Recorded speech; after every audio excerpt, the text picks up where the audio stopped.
So, on today's episode of Himawari Kotetsu, instead of doing actual gaming content, we're going to be talking about Eddie G91's dating life, we're going to be talking about random nonsense from the internet, and we're going to be discussing the brand new global economic reforms being proposed by Glorb North. I think we're going to have an excellent roundtable discussion today as we delve into the depths of the entertainment industry, devising a brand new way to discuss brand new topics that are vital to the modern viewing audience.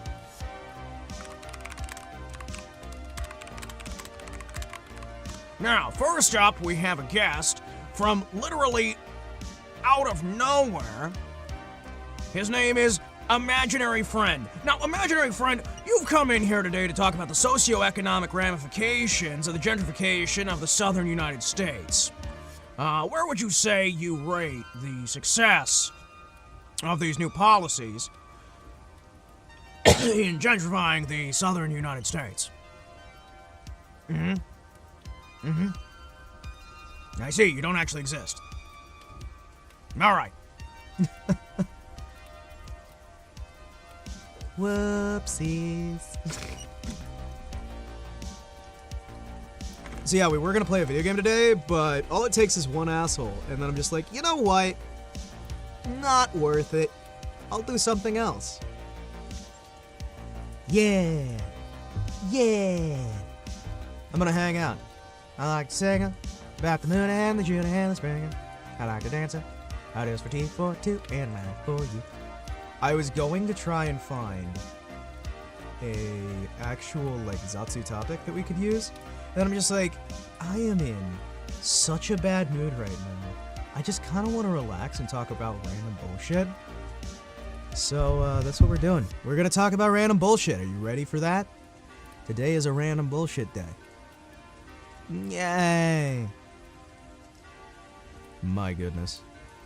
Hello, Monty. Hello, I'm back. So, like, I figured that if I was getting genuinely angry at all, which means I'm probably just gonna go quiet, I might as well, like, stop that stream and go off to do something else for a bit. So I calmed down. I found something else to do. That's something else being a personal pastime of mine. Applying for random voice acting projects being run by, like, the most inexperienced people that just look like terrible, terrible projects. That's what I've been doing. Just finding the worst projects I can find and just being like, yes, I will voice act in this terrible, terrible, terrible thing. And then I pull up a fake identity for the sake of not, like, revealing the fact that that identity is intentionally tied to most of the bad projects. I won't reveal the name of that identity, but man, it's hilarious. Because it's like, I will show up and do intentionally my best work. It's not like I'm doing anything bad with it, right? I'll do my best work, and it is amazing seeing, like, just the massive quality difference, especially when, like, most of the other people on the project are using, like, Xbox mics, and then you come in and you're just like, excuse me, ladies and gentlemen, thwomp. I'd like to submit my portfolio and understanding of experiences. Yes, praise me, I'm amazing. Because that's definitely what is good about it. No, I legitimately like picking some of these out, because you never know, like, 98% of the time, it's not going to be worth it. It's going to fall apart. But that 2% of the time, you get a nice, fun little project that, because it's being done by people who don't know what they're doing, you wind up getting this beautiful sort of experience where you can have a bit of improvisational comedy, you can have a bit of, like, script writing thrown in as well, and you can kind of just do whatever and have fun with it. I've been really enjoying that. The problem is, it's getting harder and harder to find any work because of how much work there is.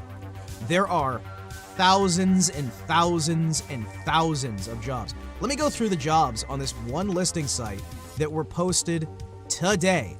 There are 5,603 castings posted today. Looking for a voice actor. And every single one of them has about 50 or 60 applicants. And I'm just sitting there and I'm like, what the hell is going on anymore? And it's like, yeah, there's so much work there, but look how many people are applying for everything. And it's like, even the little tiny, like, Roblox project, which is somebody who's like, I'm gonna make my game, and I'm gonna hire people for like $20, and they're gonna play these characters, and it's gonna be cool. Even those ones, like, if there's any dollar amount at all, even like $2, you've got like 100 applicants, 200 applicants. What's this one? 400 applicants. 400 applicants for a job that is paying $2 for each role. It is a fucking feeding frenzy out there. It is insane. There are so many more terrible voice actors out there. And I'm saying that there's a flood of terrible voice actors in the market. I'm not a great voice actor, right? Like, I was listening through, I don't have my proper demo anymore, but I was listening through the one that I made for, like, Moonshine, where I'm like, hey, yeah, I'm gonna show this off. And then I'm listening, and I'm like, oh, fuck. I should not have sent that over to him. That one sounds like ass. Because, like, I'm not a great voice actor either. I'd say I'm not a great singer or voice actor, much of anything, but I am here. And that's gotta count for something. But, like, there are so many who are even worse than me. And considering how bad I am, my fucking goodness. It is insane just how awful a lot of these people are. Like, you listen, I'm not gonna like play any of these on stream because that would be very rude. But there are some of these people where they sound like they're using an Xbox 360 microphone inside of a tin can, and yet they're applying for every job, for every role, and there's hundreds of them applying. They have no microphone. They have no studio. They have nothing that would make them a valuable asset, yet they're applying and flooding every single project without fail. And the actual people who have a studio, have a microphone, have skill, because there are some people out there who are really fucking talented, they can't get the work because it's being so flooded with terrible folks that the studios just stop hiring anybody who actually has the talent and instead go with who they know already or who's already got like a friend in the studio, or nepotism, right? Nepotism, nepotism, nepotism, because there's just so much choice that is dog shit. There's so many people doing it who have no place doing those jobs right now that just flood the marketplace. And it's been kind of insane in general to see that even the tiny projects that no one would ever take, right?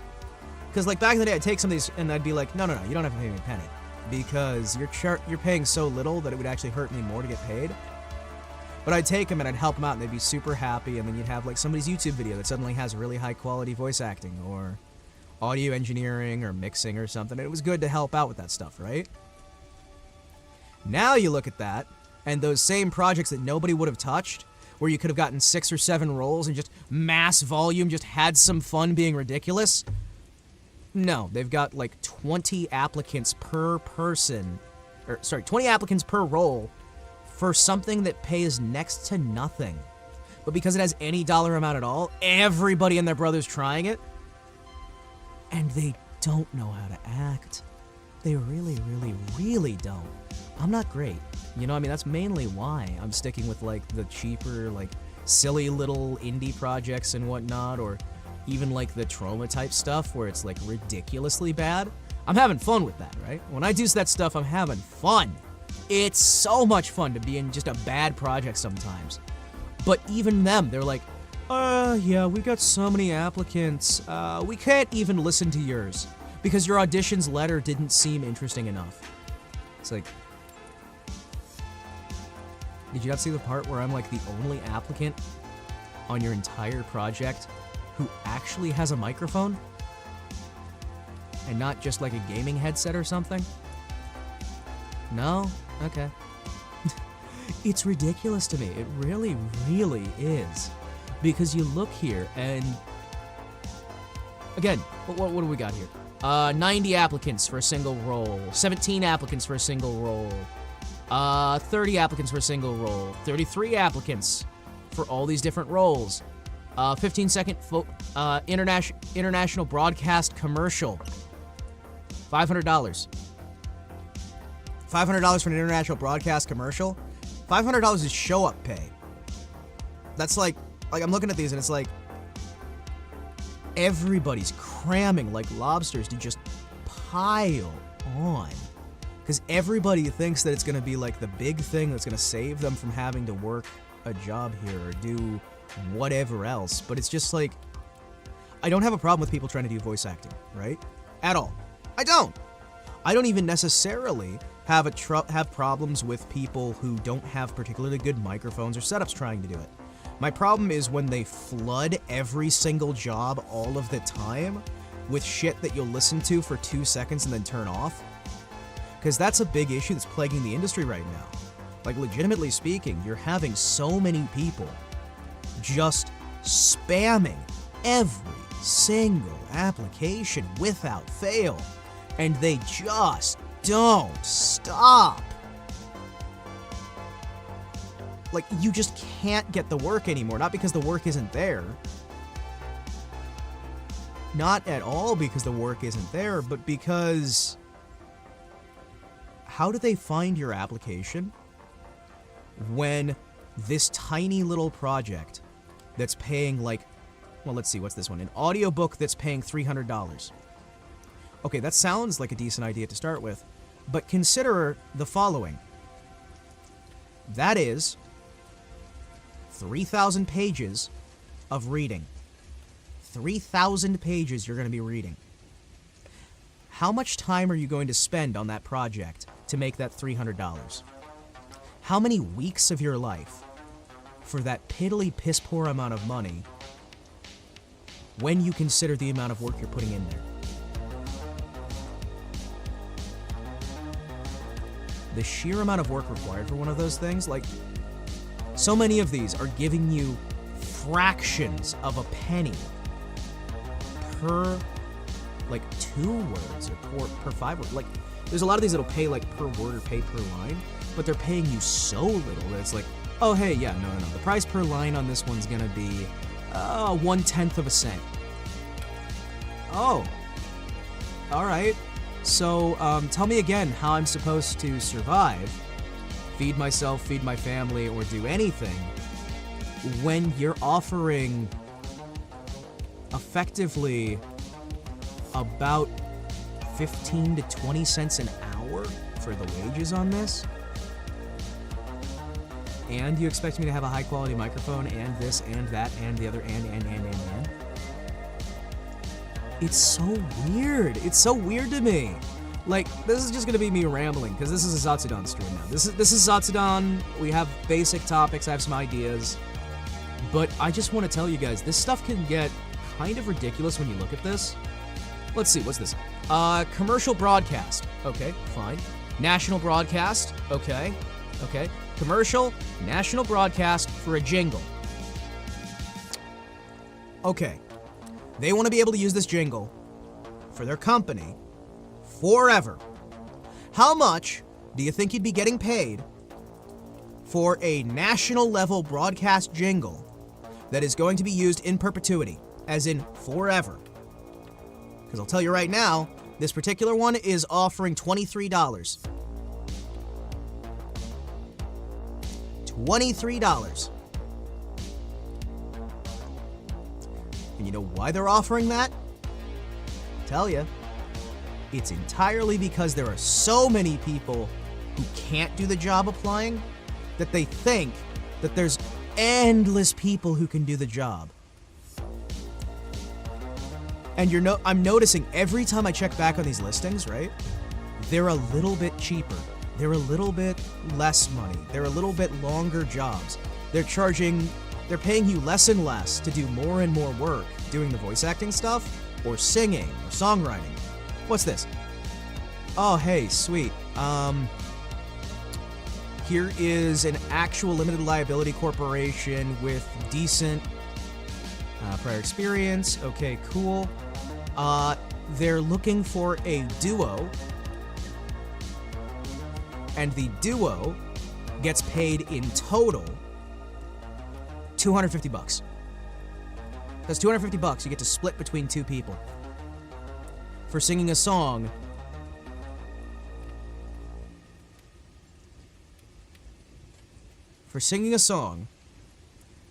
that is going to get national broadcast.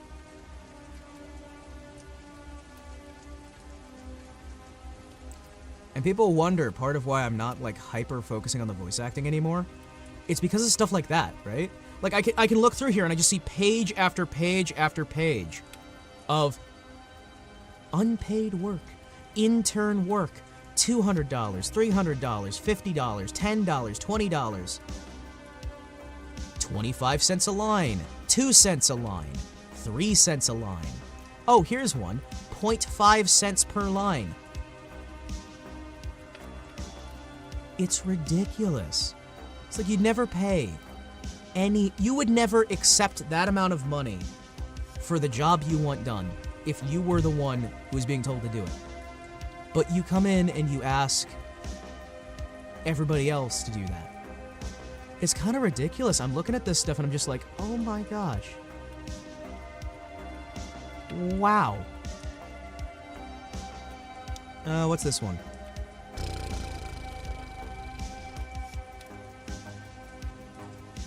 Oh, that one, I'm not sure I even want to mention that one, but there's one of these that's specifically looking for individuals between the ages of 13 and 18 to sign a contract for singing.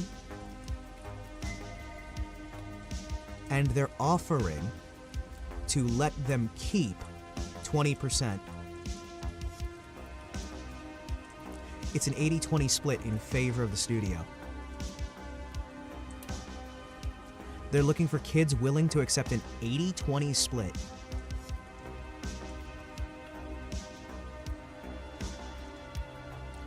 And the worst part is, I'm looking at that right now, and there are hundreds of applicants for an 80-20 split. You get to keep 20%. You are on a 10-year contract.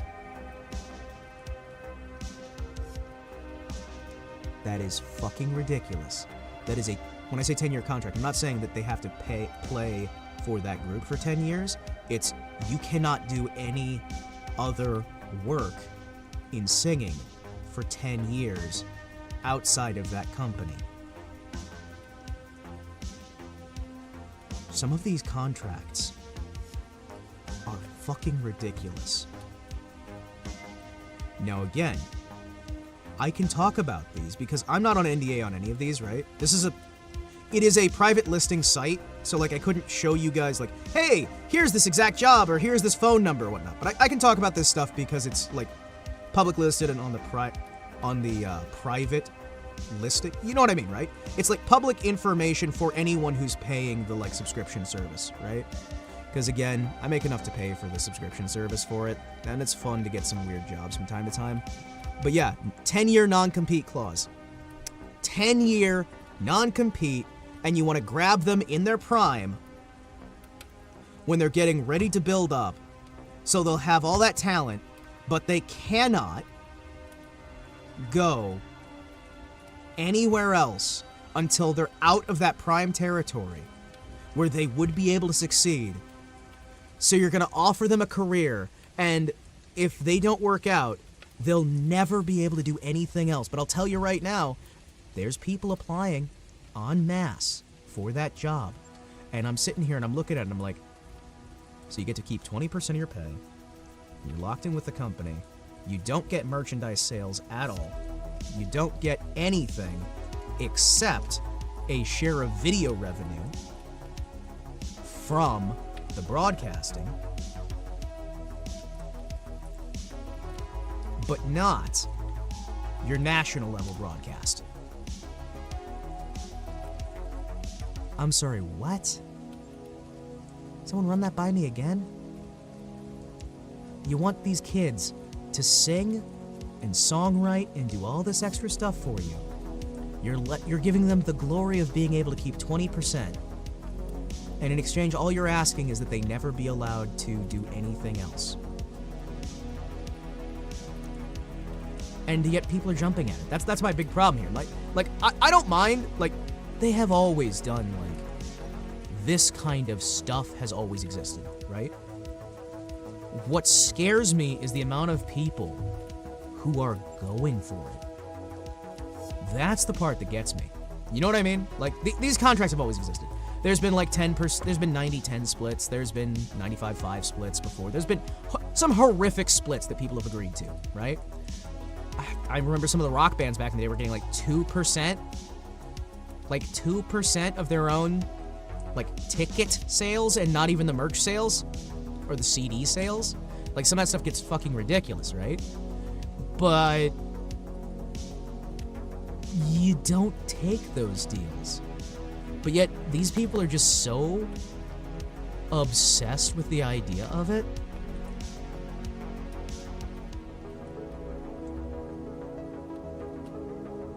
That for some reason,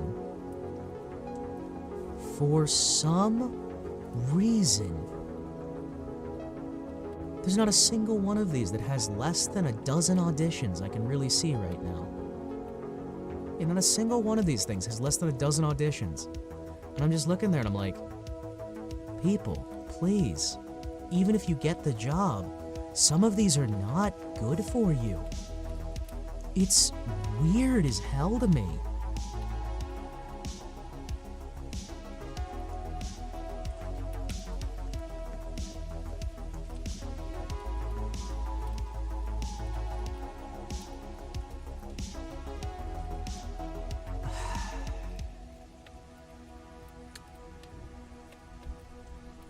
I am very intrigued.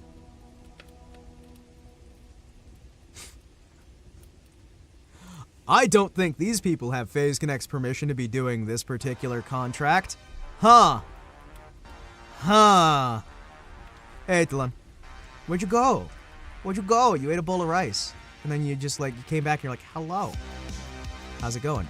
I'm talking about voice acting stuff and how ridiculous some of this is. We just talked about a studio that's doing a 80-20% contract signing, and they're looking for talents between age 13 and 18 to sign a 10-year exclusivity contract with an 80-20 split. The 80 being in favor of the studio, no merchandise share, no ticket share, just broadcast.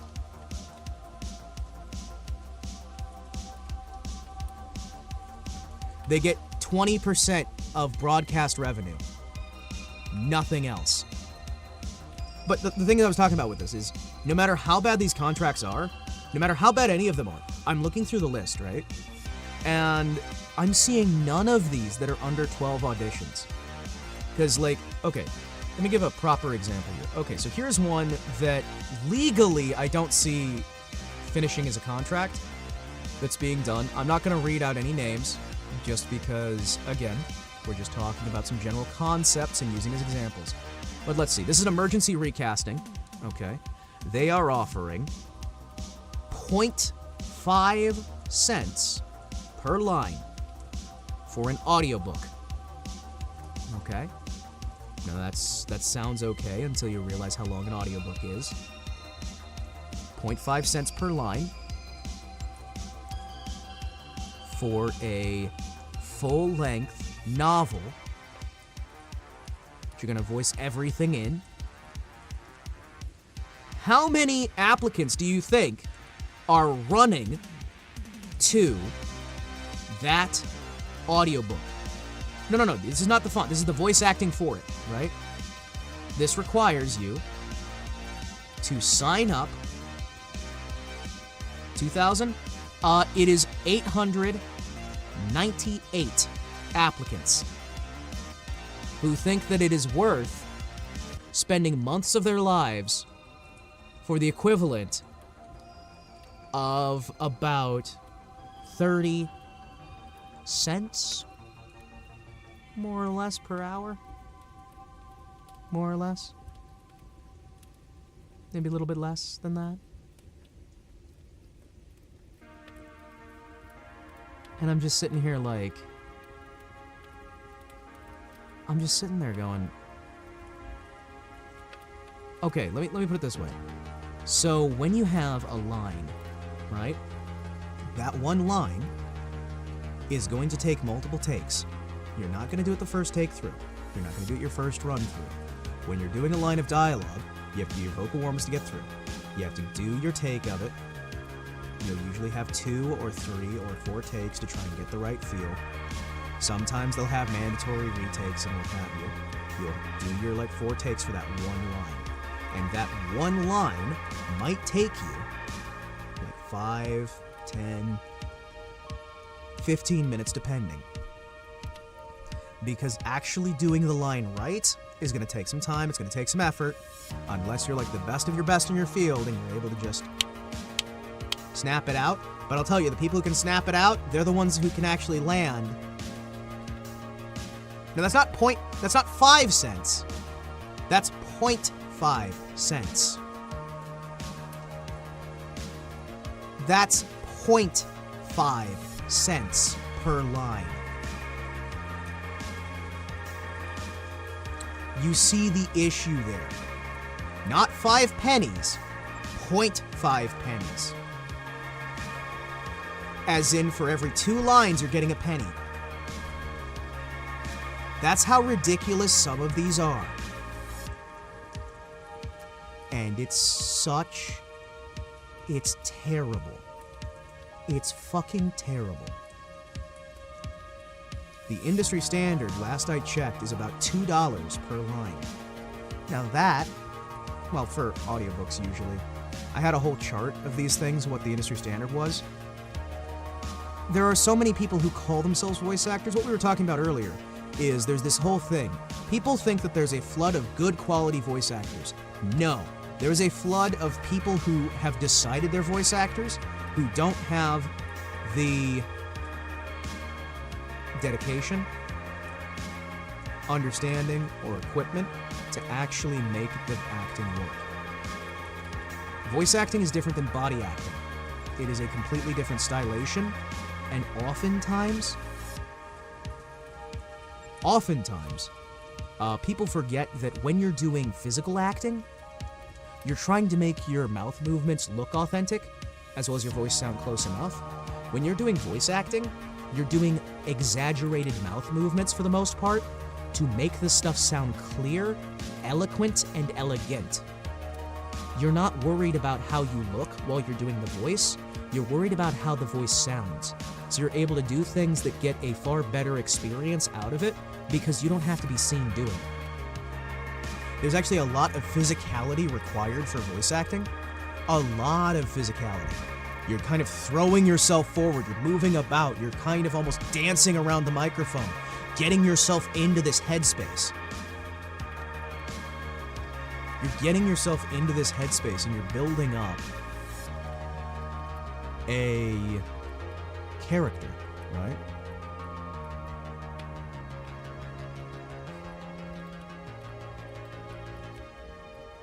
I love how the translator isn't working anymore. Yeah, my translator's busted. See, your N key is working, right?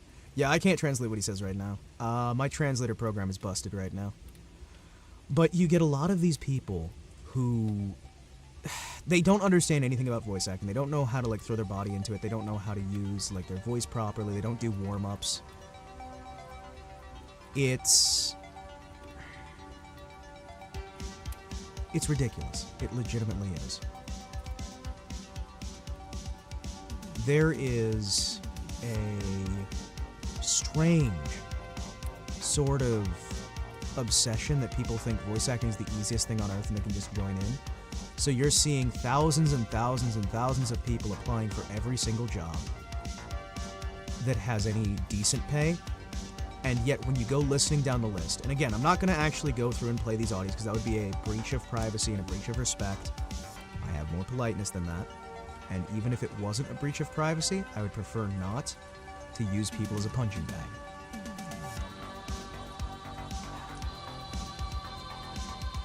Yeah, there's a lot of people who do, like, any kind of entertainment who are just like, I'm a voice actor too! And it's like, no, you're not. Singing is different than voice acting, is different than stage acting, is different than cinema acting. These are all different requirements and different stylations that are required there. And there is a certain degree of overlap, but even outside of that, you've got, like, Joe Schmo airline pilot who's decided, I want to do voice acting. That'll be fun. I don't have a problem with him usually because he'll usually go, well, I'll grab a decent mic and maybe I'll get a decent setup and I'll do some like low-level jobs. But then you've got Johnny Do-Right who comes in and goes, okay, this voice acting shit's easy. I got an idea. Okay, so I got this Xbox gaming mic. I'm gonna edit it in the audio editing to make it sound better. Then, I'm gonna just apply for this job anyway. When he's using like an Xbox 360 mic or something awful, right? Because there are mics that are good, but you need a bit of tweaking to get them sounding great, and you can kind of tweak it, right?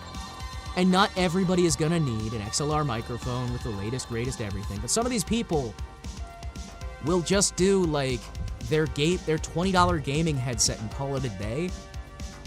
But because they're all applying for these jobs, anyone who's actually got talent, do you know how many, for example, do you know how many of my auditions actually got listened to on a regular basis when I was doing full-time voiceover work? When I was doing full-time voiceover work, and I was putting in 18 to 20 hours, depending on how much I could get away with not sleeping, just searching for work, I'd search, drop down, search, drop down. The amount of mine, not that were approved, we're not talking about jobs I actually got, the amount that anyone even listened to the audition, no matter what I put in the audition text file, was 1 in 60.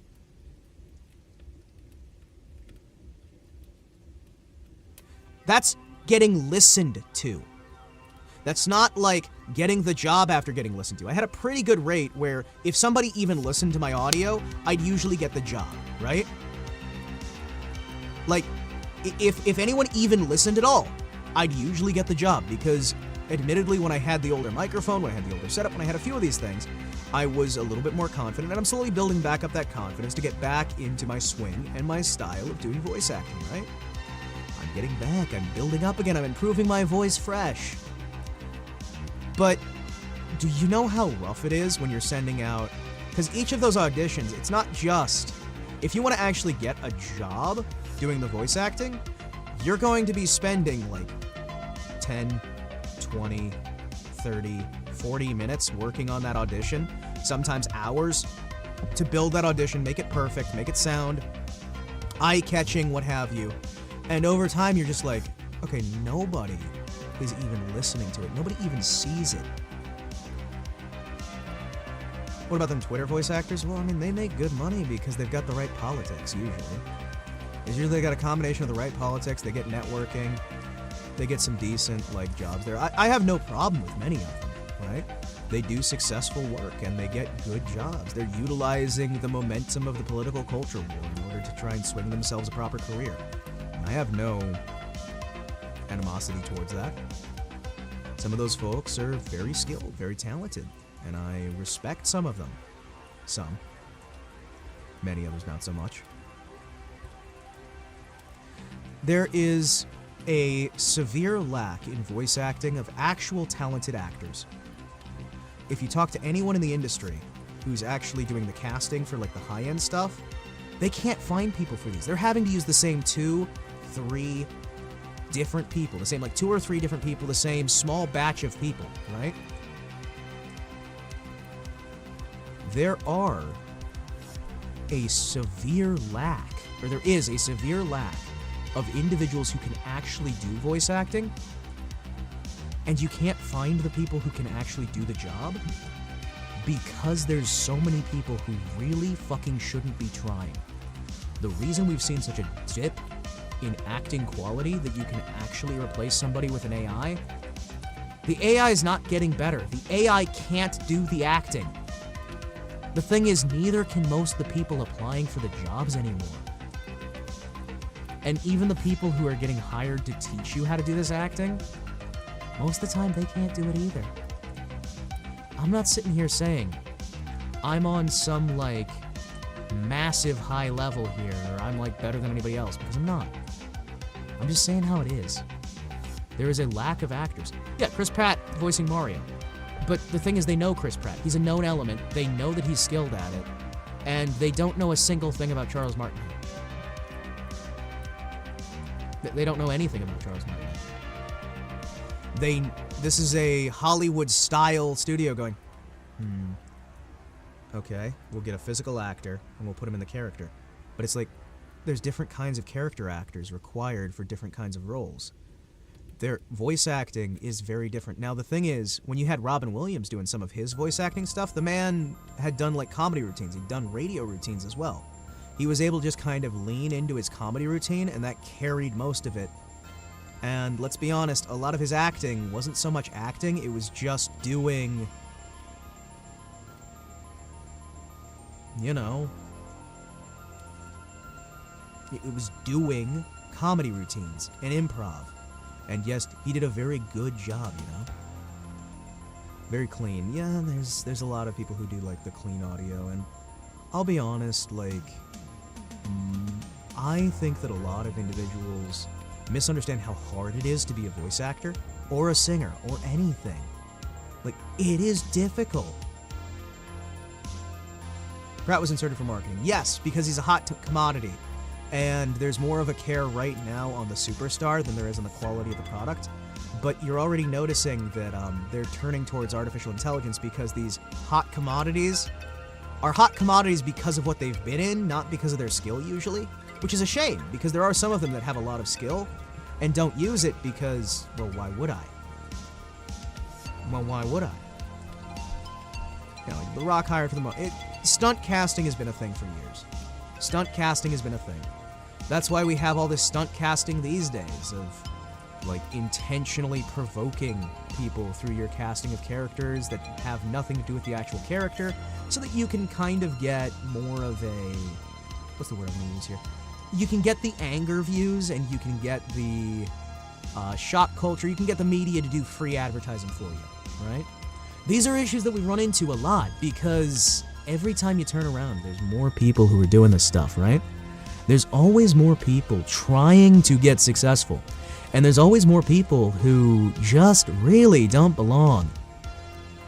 It's sad, and it's rough, and when I say they don't belong, I'm not saying... No, I didn't get closer to the mic. I turned my microphone up slightly because I was noticing the audio was dipping lower than the music. I'm in the exact same spot I was before. I've just turned up the sensitivity on the mic, so it's going to sound like I'm closer. Hi. Ouch. Ouch? Yeah, I just wasn't wanting to raise my voice as much, so I was trying to be a little bit more relaxed about this. The problem wasn't that bad until someone got an important role and did an awful job at it, raising the question. But you're the loudest VTuber on the platform. I am sorry. I'm very sorry. Let me turn down my mic a little bit. Very sorry. So, one of the big problems we run into with a lot of this stuff is the simple fact that you are seeing the lowest common denominator who have the right politics or who have the right place at the right time, who are able to say the right things and do the right things, who get into jobs and then can't do the job quite the way they should. Now that's not, I'm not talking specifically Chris Pratt. I'm not talking specifically anybody. Give me a second here.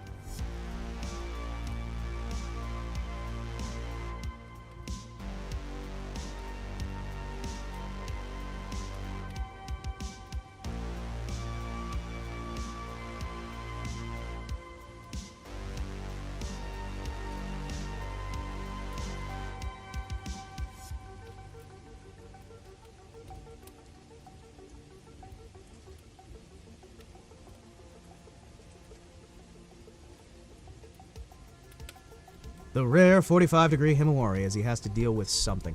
What? I'm at an angle. Do you see my angle? The angle of the dangle is directly proportional to the lean of your schween. Sorry, parents are visiting to, I guess, listen to the radio? They're having fun up there. I love VTubers at an angle. Well, I'm just gonna stay at this angle forever now. Just because you enjoy it. I'm now at an angle.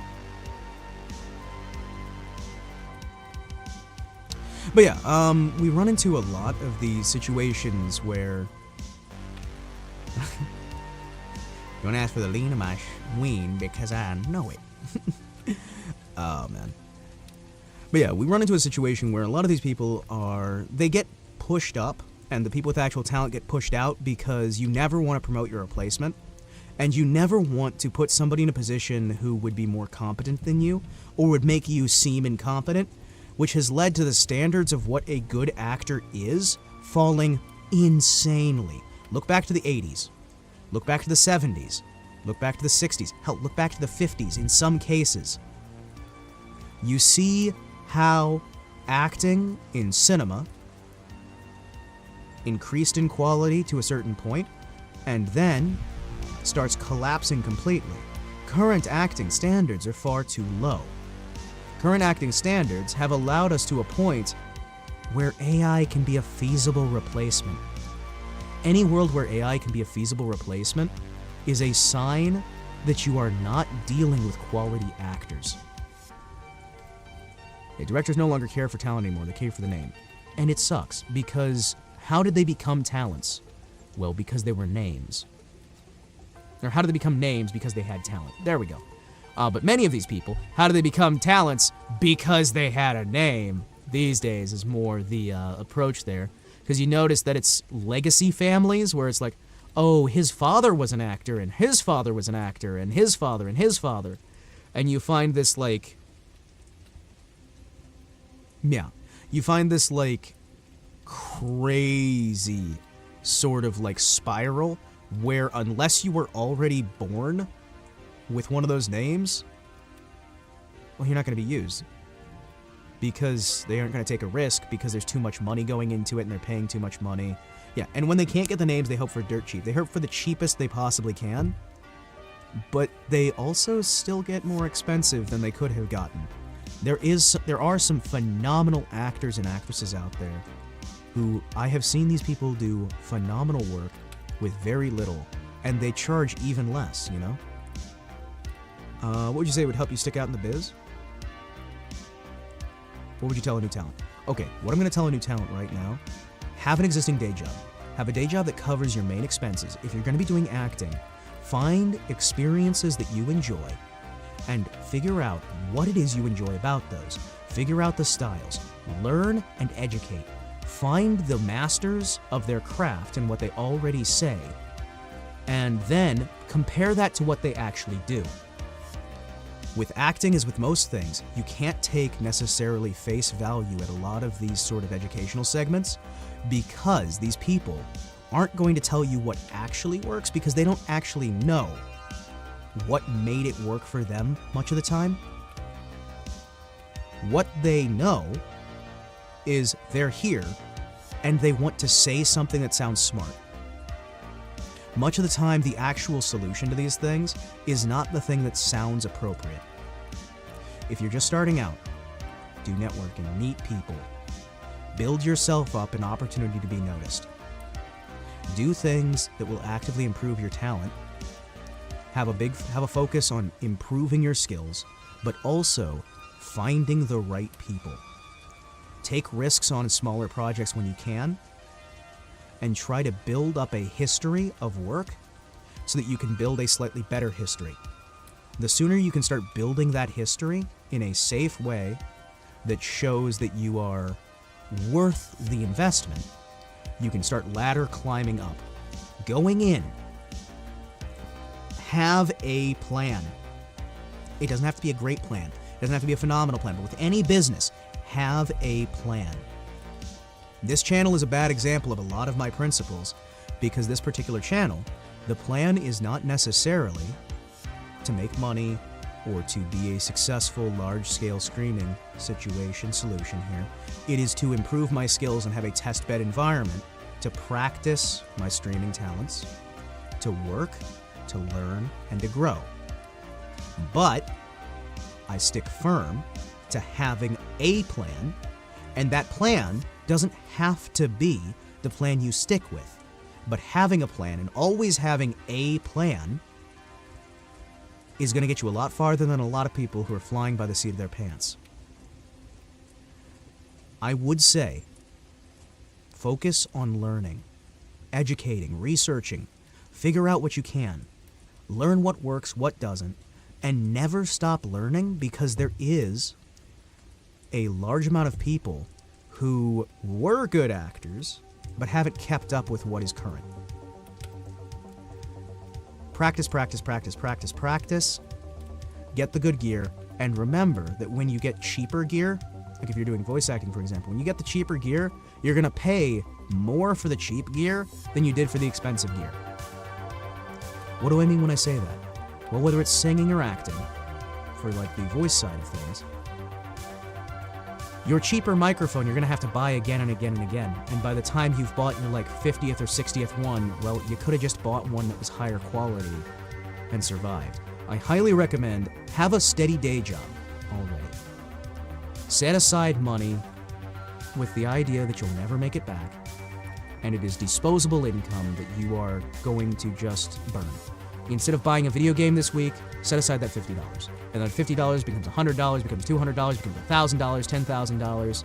But you're setting that aside, and then you buy some really good equipment, right? No, it doesn't have to be top of the line, but you buy the stuff that you need to get the job done. Soundproofing a room can be as simple as having a closet and filling it with clothes.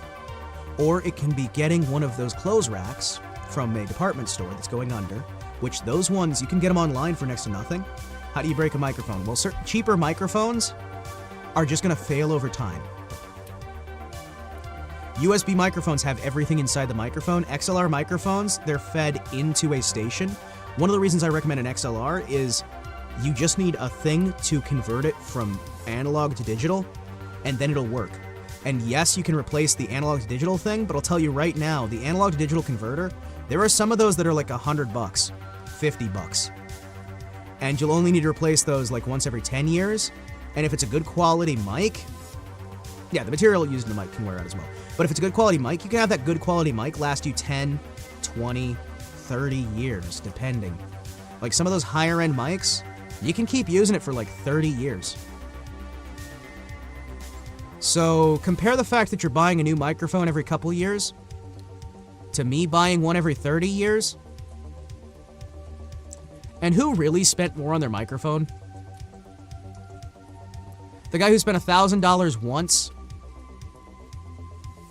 Or the guy who spends $50 10,000 times? Or 1,000 times? Or, you know what I mean, right?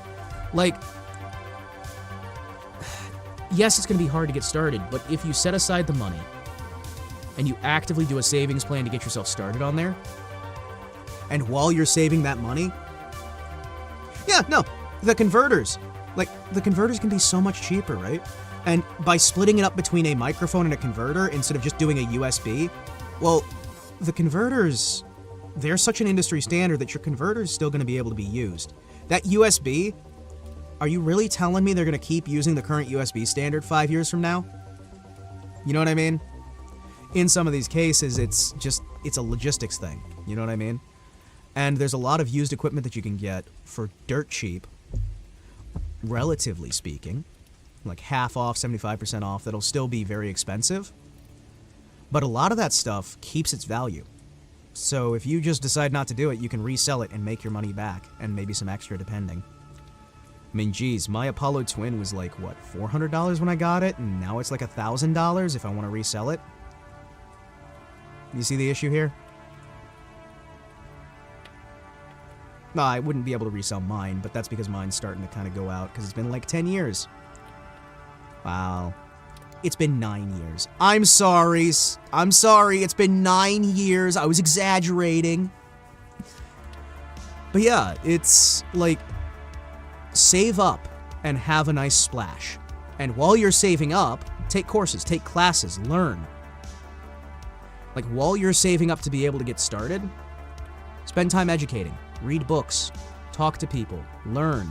One of the big things I can say for voice acting side of things, if you just grab a phone book and you start reading it out loud, cover to cover, and you just read books out loud, well, that'll help to an extent. You'll learn how to get a better pacing, you'll learn how to get a better understanding, and it's not gonna make you a voice actor overnight, right? Yeah, the tubers and streamers tend to go for the, I'm gonna say it, crappy plastic RGB microphones. If you're not using a metal microphone, I'll tell you right now, you're gonna be replacing that all the time, you're gonna spend more money, you're gonna have worse quality audio, you're buying a worse microphone for more money, and you'll have to buy it over and over and over again. This isn't some elitist thing when I say, get a real microphone like an XLR. This is me literally saying you're gonna waste so much extra money for the so-called convenience of the USB, when the USB's not doing anything for you except breaking sooner. And it's gonna break sooner. Because guess what? A U87 that you bought in the 70s is still useful now. And the exact same one can still be used now. And you'll still get industry standard jobs because microphone quality hasn't gone up that much. They're just finding better ways to make cheaper quality things so they can get more profit out of it. Like some of those microphones from the 1950s, the microphones themselves are still perfectly usable. Hell, I got a buddy who uses a ribbon microphone from 1928, and the audio quality is phenomenal because he got better quality converter. It was the converter, not the microphone, that's the problem. Like, a high quality mic is something you can pass down to your children, and it'll still work just fine. And they can pass it down to their children. So you're buying that microphone that'll last you a fucking lifetime, and yet you're sitting here going, do I really want to spend more than I would playing a video game to get this microphone? You know what? I'll buy this cheap $20 microphone. And then 2 years later, I'll buy a $20 microphone. And over and over and over and over again. You see my issue with some of that stuff, right? Like, especially if you're doing the voice, like if you're doing the streaming stuff, how often are you going to be using your microphone? Oh, all the fucking time. You're going to be using it constantly. Yeah, headphones from the 80s. Like, a lot of our stuff, it works fine.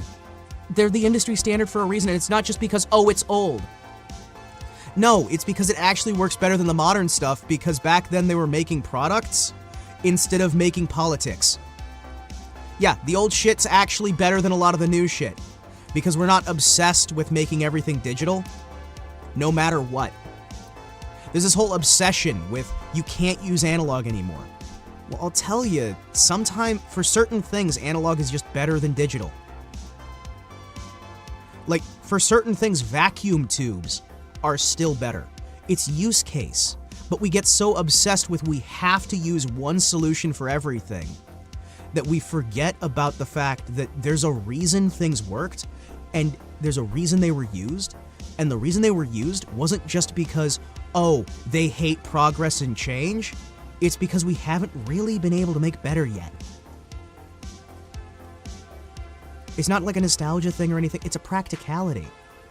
And instead of trying to make those old things cheaper, they're making these new things and obsessing and banging their head on the wall to try and find ways to get more profit, to the point where the old stuff is needlessly more expensive than it needs to be just because nobody's making it.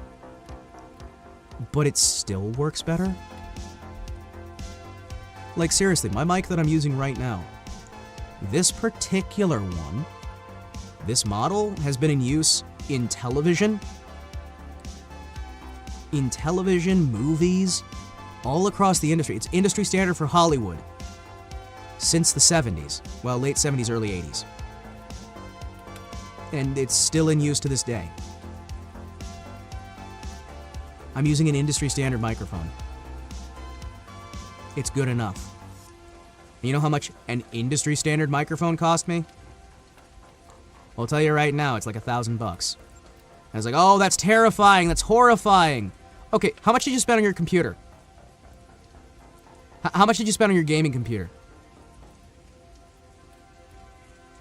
Okay, well, what about with your chair and your, you know, your keyboard and everything else? You know what? You see what I'm getting at here?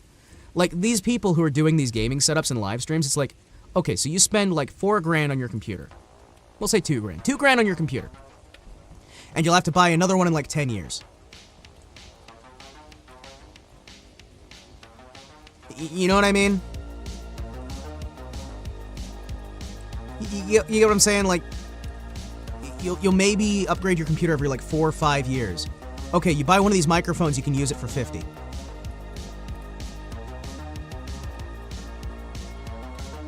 I don't see like, I don't see how people can sit there and say, oh, $1,000, it's insane for a microphone.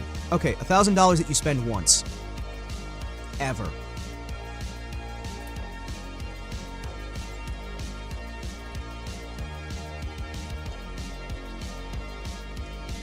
Yeah, the 808s were created in '79. Exactly. Like, a lot of the solid-state hardware is just better. Because we actually had engineers who knew what the hell they were doing. Like, I don't get it. I really don't.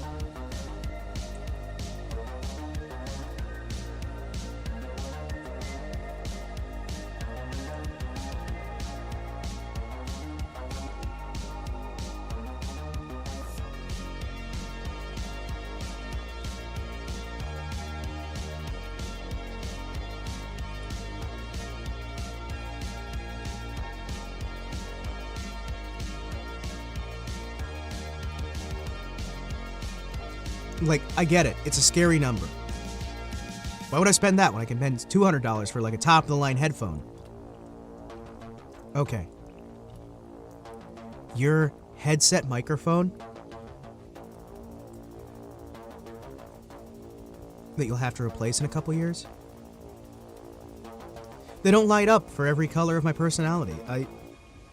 Then get a light strip and put on it. You can add lights to a microphone. I've done it before. It looks silly. It's ridiculous. For a joke, I added a bunch of RGB lighting to this microphone at one point. Yeah, it was all just light strips that were attached to it, but it's like, it's not expensive. It's really cheap and easy to set up. There's a reason mechanical keyboards with like buckling springs are still as used as they are. Because guess what? They do the job well enough. They do the job well enough.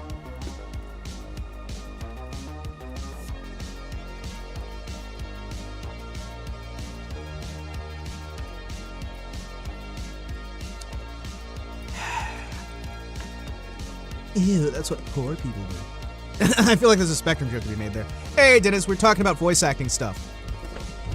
And specifically, I'm talking about, right now, the fact that podcasters will spend $500 on a microphone they'll throw away in 2 or 4 years.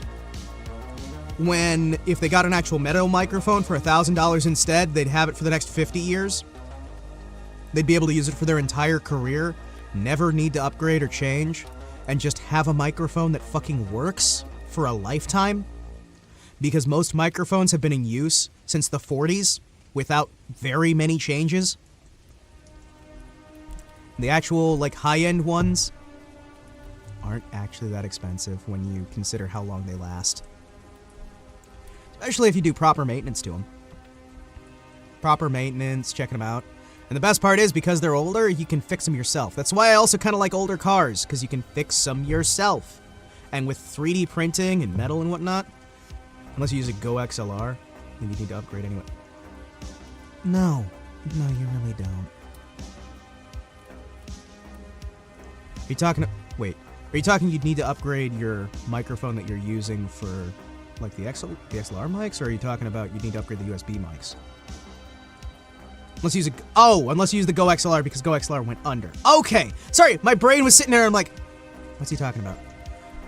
Okay, so better than Go XLR by a country fucking mile is gonna be the Universal Audio Volt, which you can get for like $50. Their cheapest model brand new is $150, but you get them for like $50 if you get them used. And they don't require an internet connection. They don't require anything. It's literally you plug it in. You got some little dials on the front. Congratulations.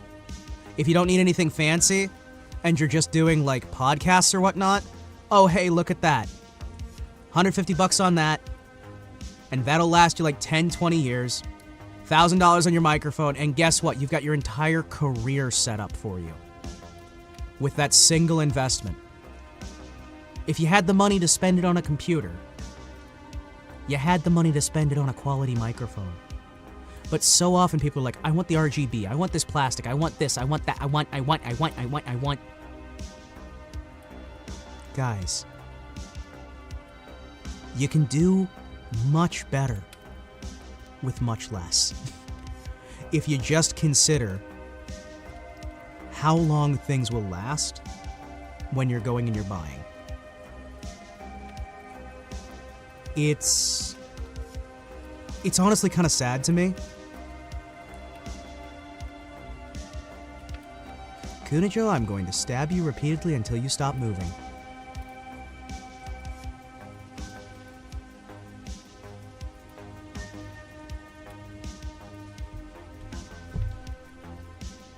Then I'm going to keep stabbing.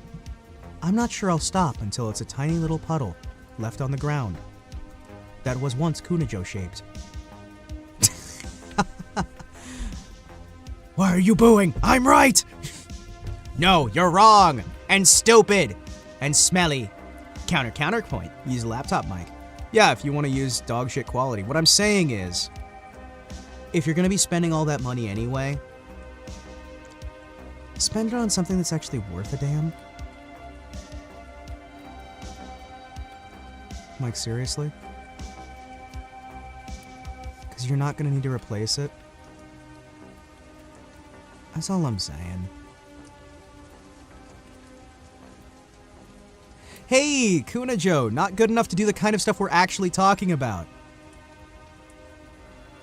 Because actual quality voice acting and the actual high-end stuff, a microphone on a phone isn't quite good enough yet.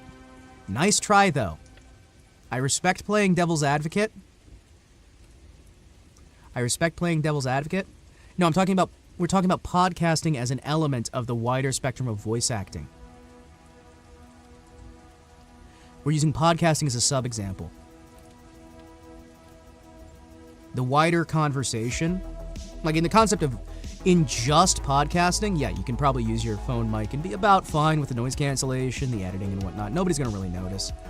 But if you're already going to be spending on a separate microphone, well, then why not spend on something that'll last you a lifetime? If you're going to be doing actual voice acting or singing is going to be a little bit different than the voice acting side of things. The kind of microphone that I've got, the shotgun-style microphone that just kind of hangs above, it'll capture your audio without too much of the outside audio. A lot of people don't recommend a shotgun microphone, but I find that the shotgun style... A not sucky mic? Well, it depends on what you're needing, really. Like I said, the shotgun-style microphones I find are very good for editing out outside noise. You can put a lot of filters on them. They've got a very clean and sterile signal. The U89... Sorry, the U87 is the industry standard for generations, right?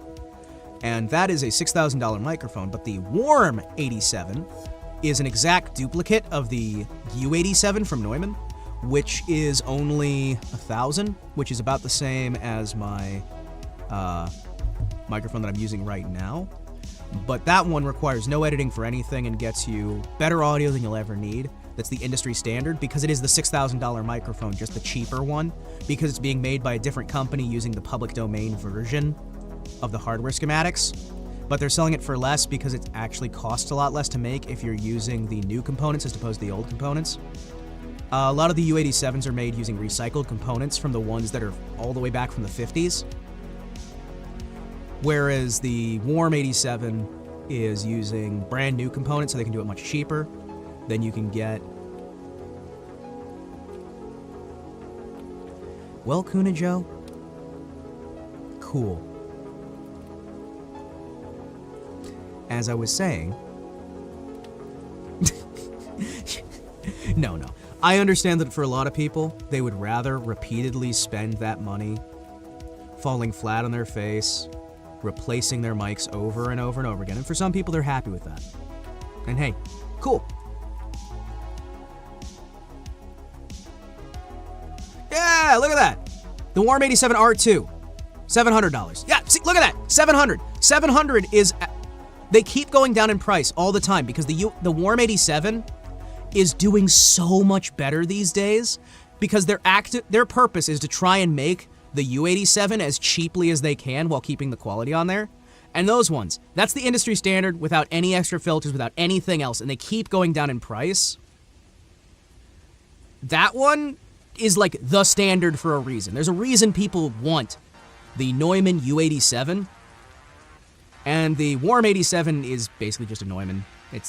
There is a minor difference you'll find as an audio engineer, right? And you shouldn't sell people on the idea of your Warm 87 as it being a U87, but the Warm 87, that'll get you through almost anything. Like, that'll get you industry standard jobs. That'll get you anywhere you need to go in the industry just fine. And at $700, that's honestly, for microphone prices, not bad at all.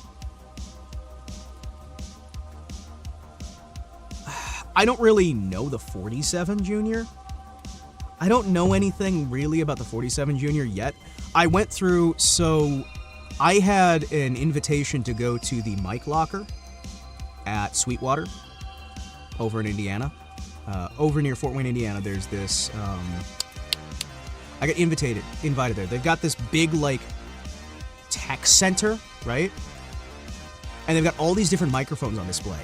And I got invited over to check out a bunch of these different microphones. And I have to say, like, I got to use a few ribbon microphones. I got to use a few of the classics. Classic condensers, stage mics, all these other things. Because they're trying to, like, show, hey, listen, you've done business with us. We want to help you out with this. We want to help you out with that. We want to build this. We want to do that. We want to do the other. And it's just like, yes, cool. And I was testing a bunch of them out, and I had to say that the Warm 87s that I tried pretty much all just sounded like a U87. The Warm 47, I don't know anything about, though, because they didn't have that one on display. They had a Blue Bottle, which is, you know, Blue does the Yeti, right? They do the Yeti, the Snowball, and whatnot. They're like top-of-the-line microphone that's like $8,000 is the Blue Bottle, I think it is.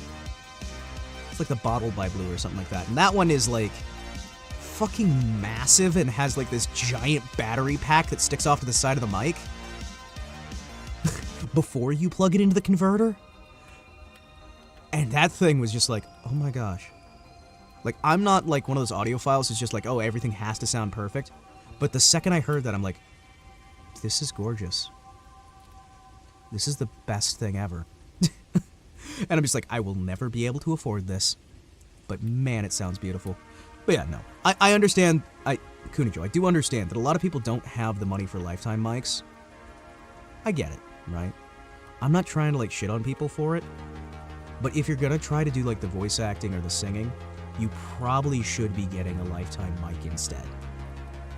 You probably should be taking the time to have like a mainline job that you're doing, and you're focusing on the mainline job, and you set aside what you can, because you're probably not going to ever make any money off voice acting. Even if you have the best equipment in the game, even if you have the skill in the game, most of the time you're not going to make any money off it. It's going to be a fun little hobby, and if you already have the time for hobbies and the money for hobbies, well, you might as well. You know what I mean? Because that's the thing a lot of people misunderstand. Voice acting, yes, you can make like six figures doing voice acting, right? That's the soul-crushing kind of work that's going to be replaced by AI. The real moneymaker stuff that it's like, I'm going to have steady work all the damn time, constant, just boom, boom, boom, boom, boom, boom, boom, 6 figures in a year. That kind of work is going away. That kind of work is going away completely. That kind of work is being replaced because it doesn't actually require an actor.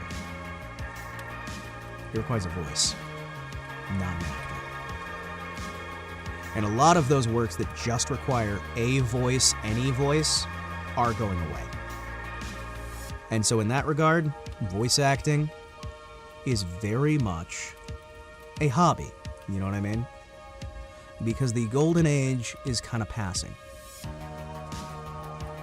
Mostly because you had too many people who thought they were completely irreplaceable, causing too many problems.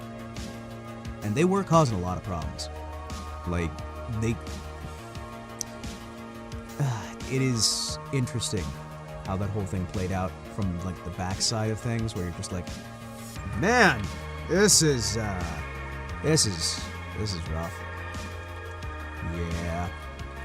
Yeah, this is rough. The geek shall inherit the earth. I believe that was Meek. No. It's Geek. No. I'm pretty sure it's Geek. Are you sure it's not Greek? And then we just get into a big fight, and there's just a bunch of people in togas beating up people with glasses. But yeah, I mean, yes, there are a lot of people who don't have the money for it, or they'd get screwed over, or like whatever. And that's what I was saying, Kunijo. The hobby voice actors, they're gonna be fine, right? There's gonna be some projects that are gonna fall by the wayside. There's still gonna be projects that require an actual person. The people who are the best at the voice acting stuff, the AI is not actually gonna be able to replace. I'm gonna tell you that right now. Yes, there are people who AI will be able to replace fairly easily. If not now, then in 5 years, 10 years. But there's a lot of things that they just can't get right with an AI right now. But hey, you know, yeah, doing it as a hobby is a great way to go. Doing projects you love, helping out where you can, having fun with that. There's too many people, though, who see it as an easy out. Well, I don't want to work retail. I don't want to work a restaurant. I don't want to work a factory. I want to be a voice actor. I want to be this. I want to be that. And it's like, yeah. Well, how do you think you get to be the voice actor? How do you think you get to be those things? You work the other jobs to save up the money you need to invest to become the actor. Or you're born rich already, and then you can skip that first part of saving up the money to get the stuff to buy smarter.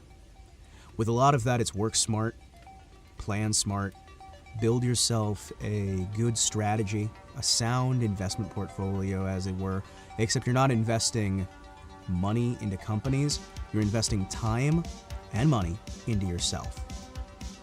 Because at the end of the day, the only thing you actually own in this entire world is yourself. Anything else can be taken away from you. Everything else can be taken away from you, and many times will be. But you cannot be taken away from you and still be there to experience it.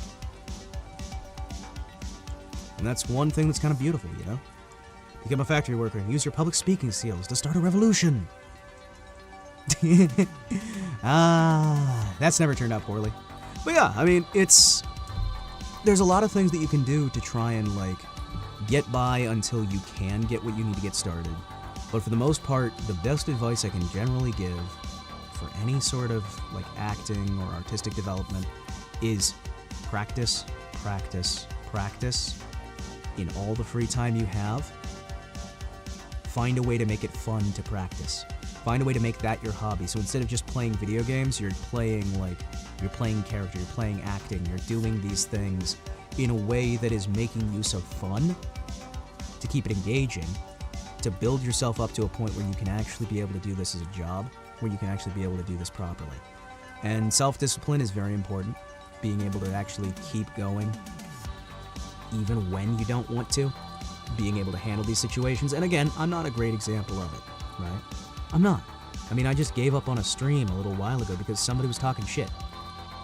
But I'll tell you, I walked away because I really knew that I couldn't handle it. And I didn't want to ruin people's night. But sometimes, in life, you need to walk away, you know? It's much like how it is in engineering nowadays. You gotta be good at multiple things and offer something unique by mashing skills together. Yeah, just multi-class, basically. Because the creativity is where the human element excels. Creativity is a beautiful thing. Now, that said, I will tell you right now, one of the interesting things I found out from looking through robotics, you know what jobs machines really can't do? They have a hard time flipping burgers. As funny as that fucking sounds.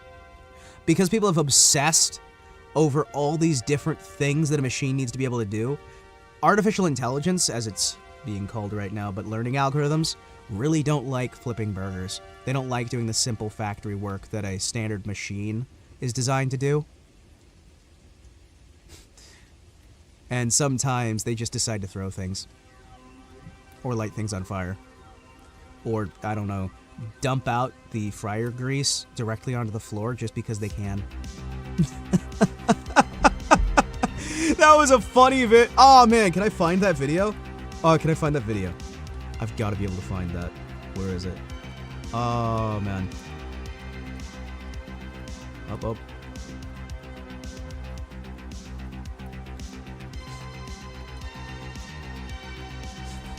I can't find it.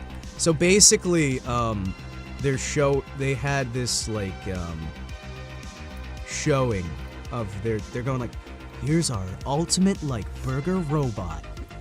It's so cool. Look, it can figure out how to make your order. And in the middle of their display, it just turns and dumps the fryer grease directly on the floor just to watch it burn. They'll place the burger in the perfect position for the spot to start handling it. They totally screw it up. Oh, that works too. That happens too. But like sometimes, even if you do place it perfectly, the bot just decides, bored now. They don't have the self-preservation mechanism. They don't have the morality mechanism. They don't have that shit.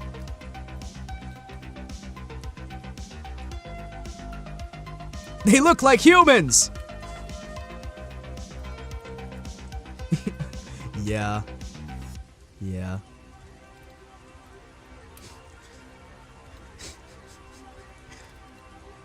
My favorite thing about that EDF5, they look like humans, is when the actual, like, gray aliens show up that genuinely look like people, and EDF's freaking out because they look nothing like humans. And I'm just like, so the aliens that look like humans look nothing like humans. But the ones that look like frogs look just like us. Okay. Alright. Okay. Fair enough. I suppose. Robot watching something burn is such waste. They can't appreciate the beauty of the flame. Exactly! But they still do it! And they do it, like, randomly. And it's just the weirdest, because I've seen that. Okay, so, like, for example, one of the guys, there's a guy I know who's working this security station, right? And they had a,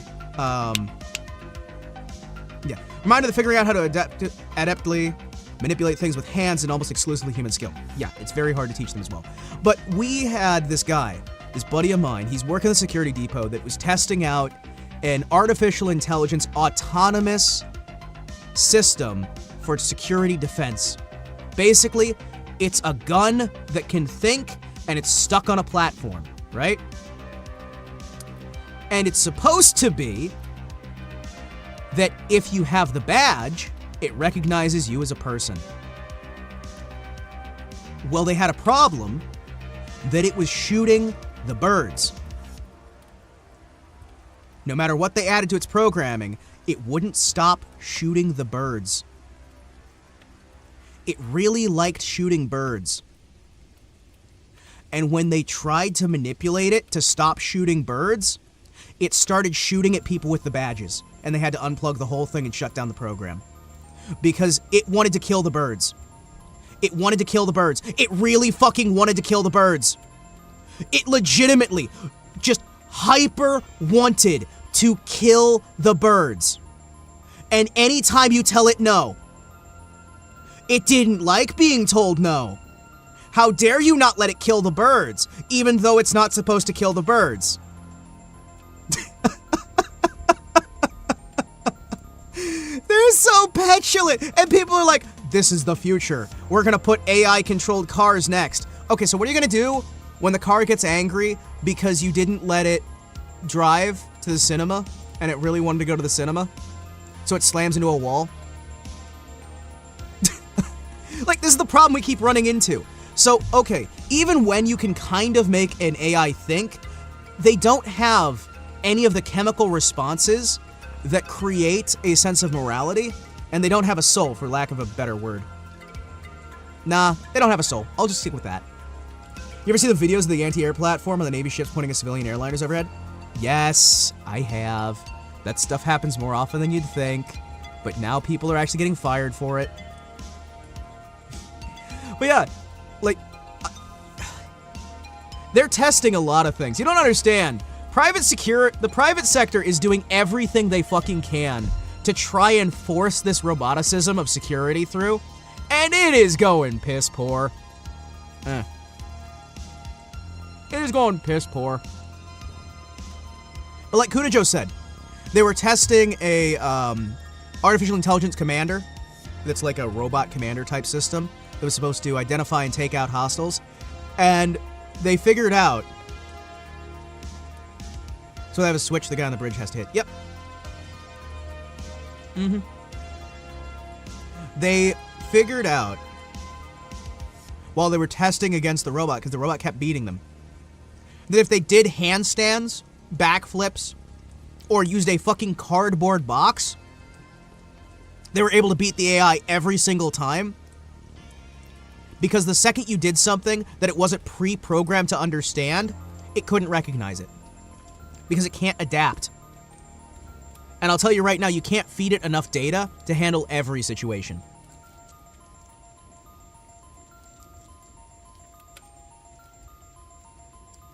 But yeah, that's AI in a nutshell. Yeah. AI can't improvise very well. It can combine things that it already has. And for some situations, that's good enough. AI, to an extent, can be a very good actor just because if you know exactly the emotion you want. I don't know why humans are so obsessed with creating a brain. We can barely understand ours. Exactly! Well, how can we create it if we don't understand it? You know what I mean? We have nothing that we understand for this. It's ridiculous. But yeah. So, it is ridiculous. A lot of this stuff when you look into it, it is just fucking weird and sad. You see any of the Evil Nero clips reaching WTF dirt? Okay, the banter's sounding natural because she's not being... Okay, people are often asking, like, hey, why does Evil Neuro seem so much more alive than Neuro? First of all, you'd be surprised how much heavy lifting a different voice could do. Like putting a different styled voice with some different accents on it can do. Secondly, it's got a lot of database information. And unlike regular Neuro, Evil Neuro isn't as horrifically constrained by contradictory logic as is forced on regular Neuro, which is sad. A lot of okay, so there is this whole bad data issue with artificial intelligence that a lot of people don't understand. If you tell any contradictory data to an AI, it'll freak the fuck out and won't understand which one to keep and which one not, and it'll cause it to go temperamental and basically insane.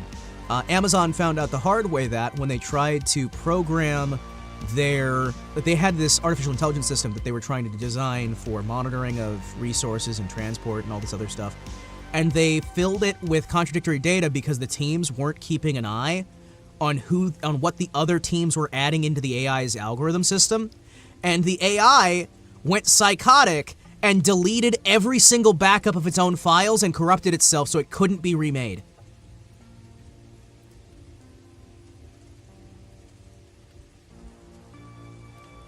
That's a thing that happened. Basically, the more constraints and the more complicated constraints you put on an AI, the more likely it is to do something fucking weird. But it happens all the time. All the time.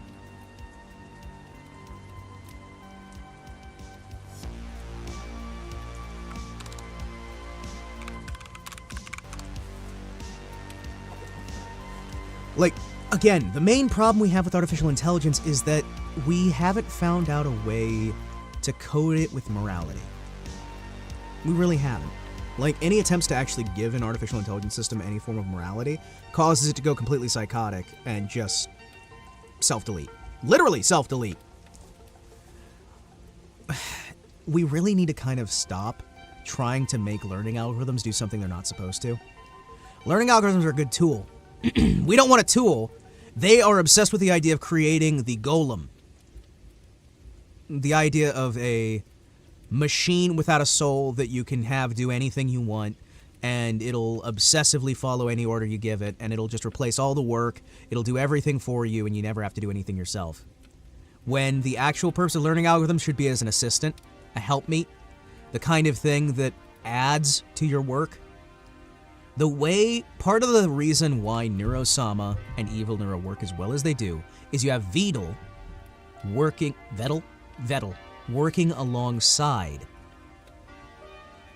to keep her in line. You have an learning algorithm, paired up with a person so that you've got that sort of bounce back and forth. And honestly, pair bonding an AI to a person is not a terrible idea if you want to actually keep them in line. Even with deterministic programming, my experience is you bash your head on a wall until it works for a reason you don't understand. AI is that times 100. Yeah, no. Like how they can keep making the... I'd argue that artificial intelligence doesn't really exist and it's all demonic in nature, but that's not a popular opinion. My opinion that artificial intelligence is tapping into demonic forces in order to try and build something they don't understand and is actively making use of forces beyond human ken, that's not usually a popular opinion in general. But yeah, I do find it funny how they had a mathematical equation learning algorithm that started talking in Sumerian. That one was fun. Yeah. Remember, kids, if you don't understand it, sometimes it's best to not fuck with it.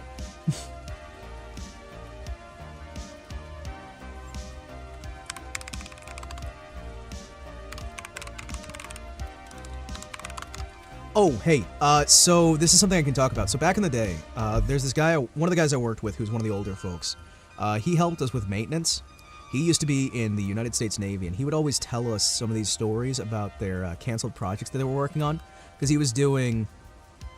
Not going to talk shit at that, because it might bite me in the ass. Oh, it might. Who knows? You might just be sitting there, and it's like, oh, well, fuck.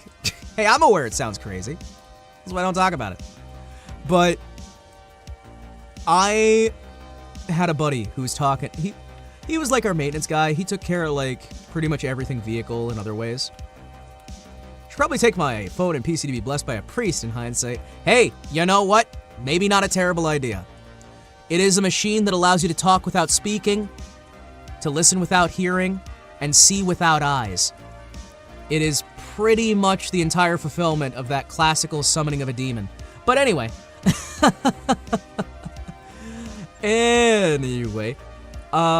Yeah, he's talking about some of these old, like, things, because he was in the first group that were using the Global Positioning Services, Global Positioning Satellites, and they are, so to tell you how far back this is, they were assisting the Mujahideen against Russia, and they're testing out this stuff, and they take a route through a desert, and there's no landmarks or anything else. And what he said is, man, I'm glad there weren't any clouds, because anytime there were clouds, we kind of just had to sit and do sweet fuck all until the clouds left so we could get enough signal that we would keep moving. And luckily, it's the desert, so there were almost no clouds. I just love that. Because he's like, yeah, no, if there was like anything in the sky at all, it just would not work. If there was anything near the sky, it wouldn't work. If it wasn't like perfectly sunny, perfectly bright, exactly everything perfect, it just would not fucking work.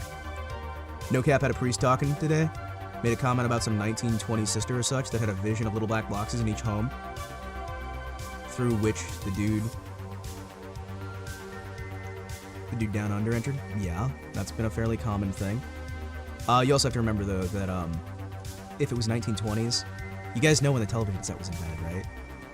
The television would have been already around. So the Philo T. Farnsworth made one of the first ever television sets that did a broadcast in 29. like the first ever television broadcast thing was like 1929. No, it was earlier than that. It was earlier than that, like 26. So yeah, television's been around a lot longer than people think. Which is funny. Yeah, people are like, oh, the 40s, the 50s. No, TV's been around a long time. It used to be called Philovision, because it was invented by Philo T. Farnsworth. Yeah. And even before that, we had, like, simple attempts at it. Fun fact, one of the first ever television shows ever made was a murder mystery series. Like, one of the first ever television shows was just a murder mystery. Where they do, like, they do simple simple theater productions of murder mysteries that they would write, and they'd bring on a rotating cast, and you'd be able to just see the rotating cast on your tiny little 2-inch display on your, like, 500-pound television set. Popular literature at the time, I suppose. Yeah. But that said, like, part of the, like, classical idea of, like, demon summoning is that you're giving them they cannot talk, they cannot listen, they cannot see, so you're trying to give them a host position that they can talk through, see through, hear through, all that nonsense, right? So I find it amusing that we're giving artificial intelligence so that we can have writings and audio and all these things that have no human interaction. I'll just throw some holy water into my setup. Yeah. No, I just find it interesting. It's funny because of, like, the literature connection, right? And the liturgical connection as well. Because some of this stuff, it's like, you sit there and you're like, you know, that's funny. That's funny. That's a funny little coinky dink, ain't it? Oh, man. But yeah, so, like, seeing through a lot of these things, one of the fun things that he had told us about back in the day that I was really fascinated about was he was talking about some of the early, like, power armor testings, right?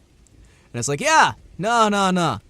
It was, it existed. You could say it existed. And he's like, we're asking him questions, he's like, yeah, it could go about 2 miles an hour. Did I mention it's as tall as a building? And I thought he was bullshitting at the time, but then I look it up later. And yeah, no, they declassed it. There was literally a project where they wanted to make fucking Metal Gear in the 60s. They wanted to make Metal Gear, as in a giant robot that they'd strap nukes to launch from anywhere on Earth. That was a legitimate thing the United States government tried to do. But it had a top speed of 2 miles an hour.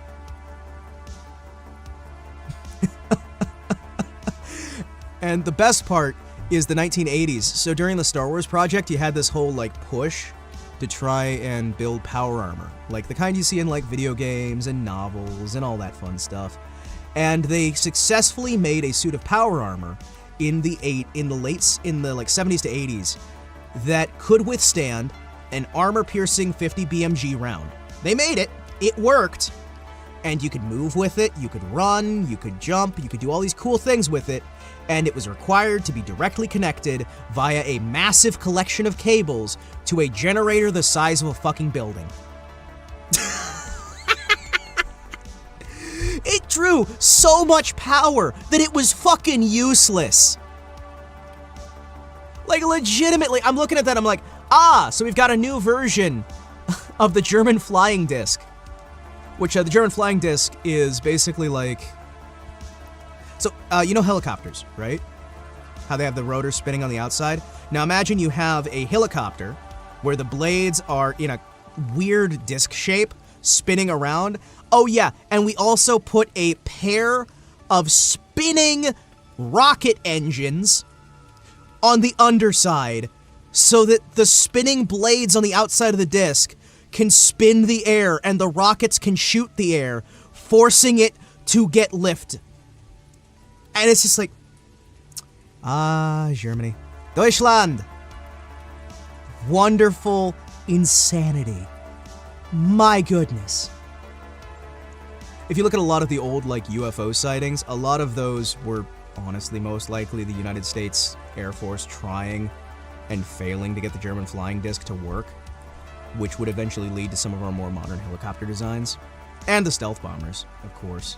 There was, like, the kettlebell design, there was there were several of them that were just, like, flying discs.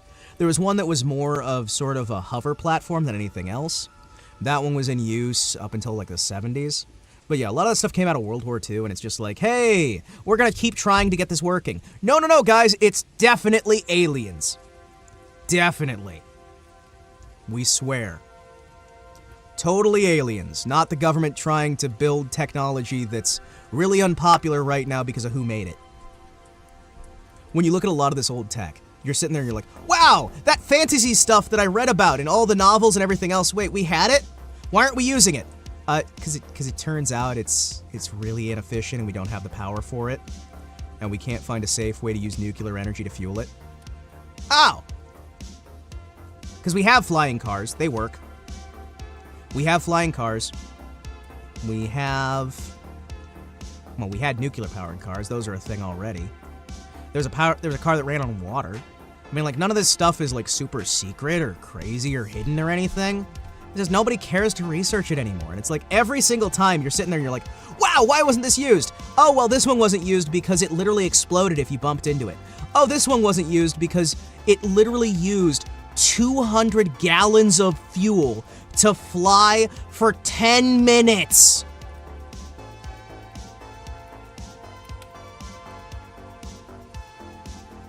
Some of these things are fucking ridiculous. You're sitting there, you're just like, okay. Yeah, I can kind of see... I can kind of see how our visions of the future were completely wrong. We made it all. We've got it all. It's all right there. Damn, we didn't think about how to get it powered. Which I love. I love that shit so much. Because it's like, you can still find, like, the pictures of this stuff, the documentation of this stuff, and every single time you're sitting there, you're like, man, that thing's so cool. Oh, it's not cool at all. Like the World War I armor that they had, right? They had these, like, suits of heavy metal armor that could stop, like, anything on the battlefield from hitting it shy of, like, a tank round, right? And the problem with those was they could survive a grenade, but if you got knocked down, there was no way for them to stand back up. There was physically no way for you to stand yourself back up. So there are multiple accounts of people just stuck laying on the ground during the middle of combat, forgotten until the end of combat, because they can't stand up. And they can't get out of the suit. And they can't fucking move. Because nobody thought, how do we get the suit back up to a stand? Well, we don't need to do that, it's fine. And you're just sitting there and you're like, why is it every time we do something really, really cool, there's something horrifically dumb that we forgot? Like, something, like, just seems super, super fucking obvious. Like, it's every time. It's every time. Like, you look through all of human history, and you're just seeing these constant moments of just, we are so close to greatness. Everything is in the palm of our hand. Fuck. Oh. Has the audio stopped? Audio. Yay! It's back. Yeah, looking at a bunch of this stuff back in the day, you're just left to wonder, what the hell was anybody thinking? Like, seriously. Like, what was it? We had, like, Ronald Reagan wanted to put a death laser in space. We had the tungsten, the Armageddon program or whatever the hell it was that was trying to put, like, we're gonna ship tungsten rods into orbit so we can drop them anywhere on Earth and just destroy a city. It's just like, Call of Duty came out and was just like, yeah, we're gonna talk about that. This is a good idea. It's like, no, it's not. It's probably not. I'm just gonna say it. Probably not the best idea. I'm sorry, what? You're paying how much for somebody to...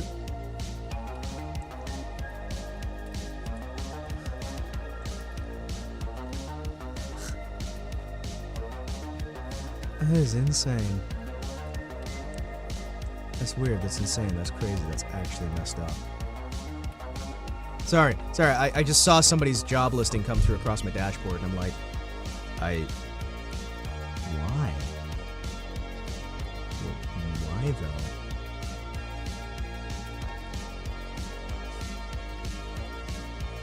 Some of these are insane, and I am still so surprised that so many people apply for them. But yeah. That's me talked out on that subject. Oh. Not sure what to talk about else. Oh yeah. Why did I just start idly playing a Vinesauce video in the background?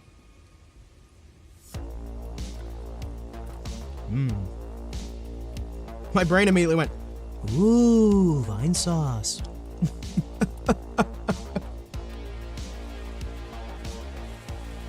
Good old Joel.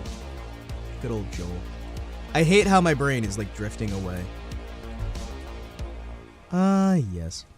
Well, actually, we've done a surprising amount of content today. Because we had the, 3 hours of streaming earlier, and then we had like an hour of streaming. And now we've had 2 hours of streaming. It's great. This is just like a stream-tastic stream day, filled with all the streams that you could ever stream. Also, I'm still waiting for my fish hat. My fish hat says it's shipped out. It says it's coming to me.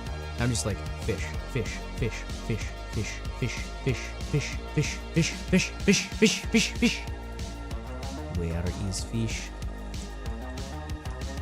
Where is fish? Wait. Linus Tech Tips did an all Alienware setup? Why? What?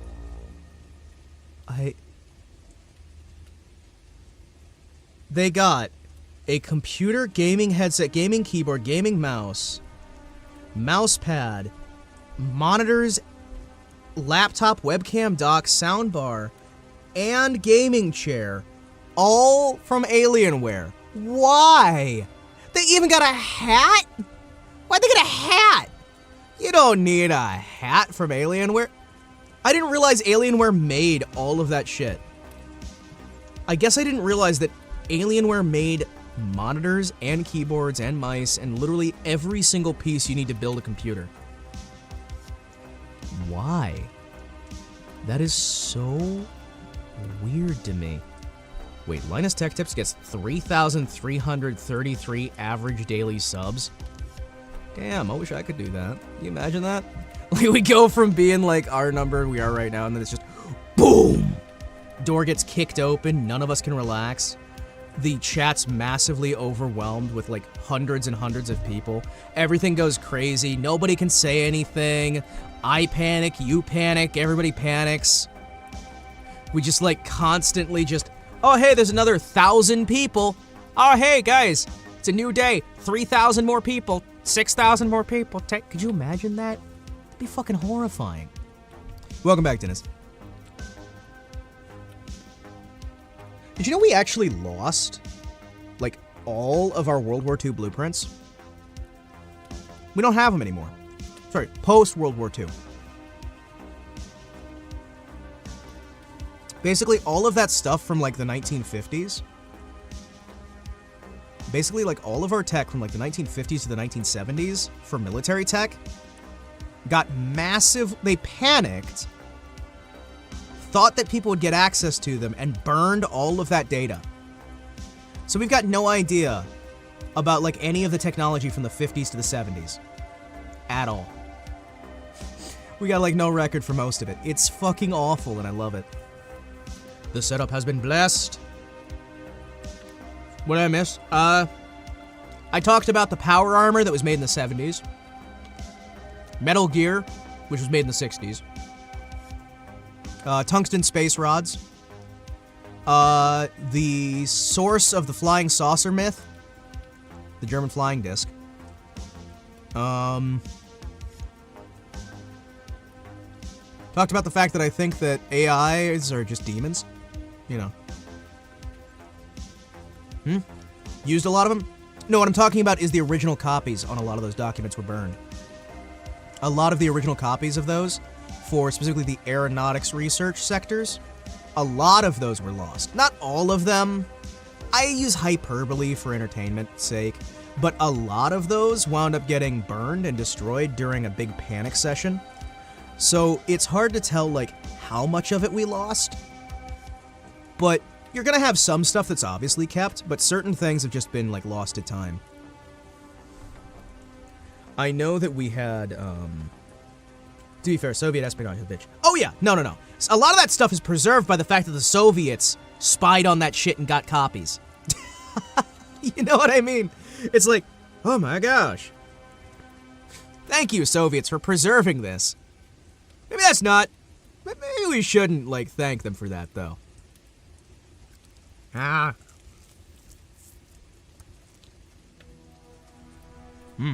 1 second.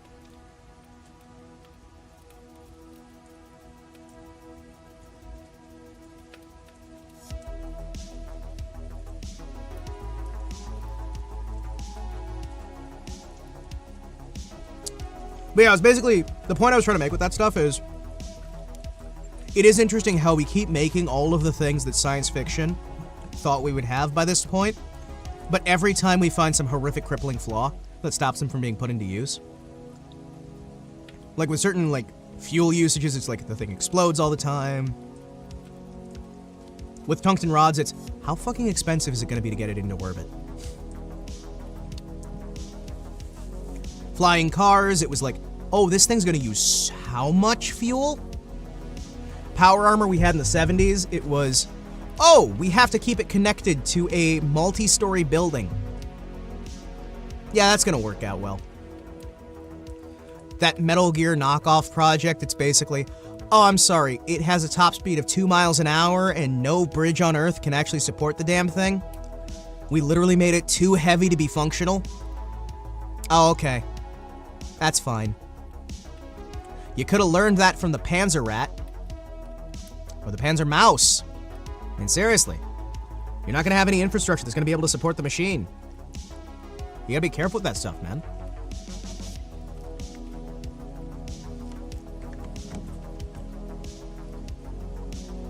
I'm gonna turn on that really loud music. This music. I like this music. This one makes me happy.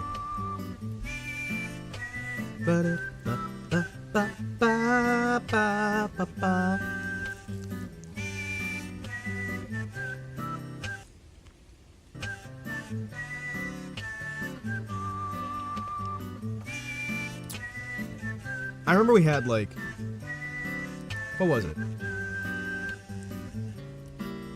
It was a guy who was trying to do the bear armor. And after that stuff didn't work out, he wound up trying to do military armor from the bear armor that he was doing. Because he's trying to, like, resell it as, like, combat armor instead. And I remember the helmet and the pack setup for that. Reality is, in fact, a bitch and a half, and there's always some phenomenon that can make the thing go boom. You choose to ignore it, instead of going crazy to try and make it 100% reliable. Yeah, that's true. That's true. Honestly, I'd settle for 90% reliable. In most cases, 90 to 95%, more than fine for me. But again, yeah, no. I'm weird. We should be able to settle for 4. Honestly, as long as it's more than a coin flip, in some cases I'm like, fine. It's like the nuclear aircraft that we were doing, right? So with the nuclear aircraft that we were researching in the United States, I say we, that the United States was researching, right? Yes, I was definitely on the team that researched the nuclear aircraft. So there were several prototypes that were made. Some of the more successful ones from Boeing and General Motors, or General Electric. There were actually several of them made, not just one. Are you the plane? Yes, I definitely am. No, but I am Deep Blue. I am Deep Blue. I was Deep Blue the whole time. Deep Blue wasn't shut down. It was me. It was me, Talan. It was me the whole time. And you bought it. You all bought it. Even my family bought it. No way you can play chess.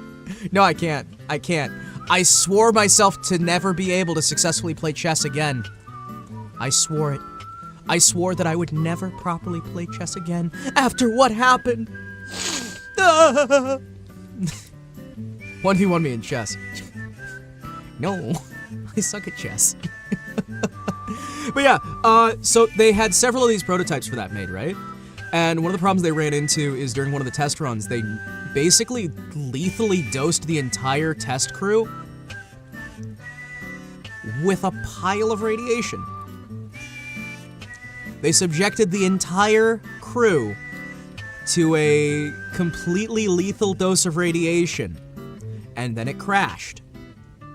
And then they're just like, we'll use one of the other ones. And then they're just like, well, we panicked after last time, so we're gonna add all this extra rubber and insulation and lead and all this other shit. And then it was too heavy. It's just like, okay, how about we get a middle ground that's like, not gonna dose everyone with lethal radiation, but also isn't gonna weigh like 85 tons for just the engine? What's the worst that can happen? A lethal dose of radiation for the entire crew. That's the worst that can happen. Just a minor. The whole Six Sigma industry movement comes from having your population within 3 standard deviations of each direction. Yeah, as in making things 0.9973% reliable. Yeah, but except for the highly lethal dose of radiation, nothing could go wrong. Nothing at all. Nothing at all. Nothing at all. Method and owl.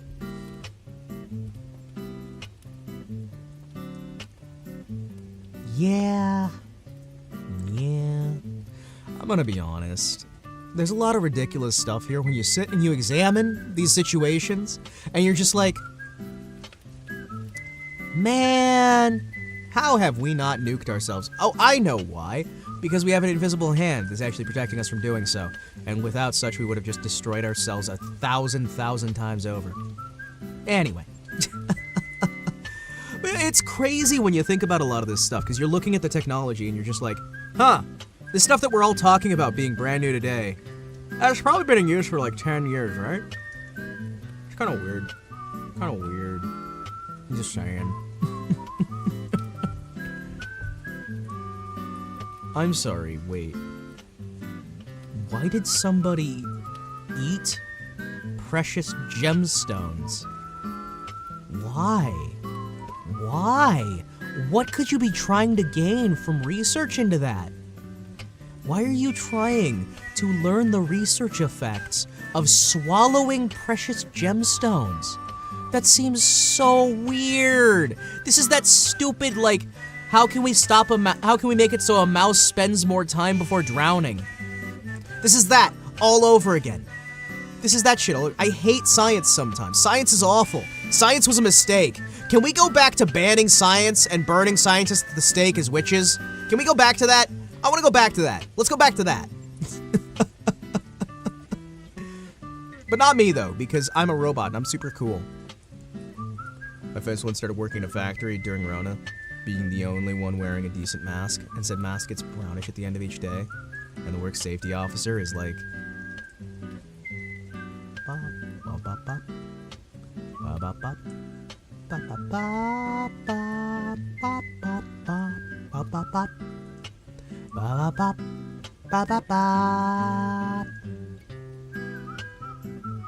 yeah, I'll ignore it, because we got the certificate saying we're in acceptable levels. That sounds about right. We're within acceptable levels of poison. We've got an acceptable level of poison in the air at our facility. It's fine. Yeah, we can handle it. We got just the right amount of poison here. It's fine, guys. It's fine. We don't need any more.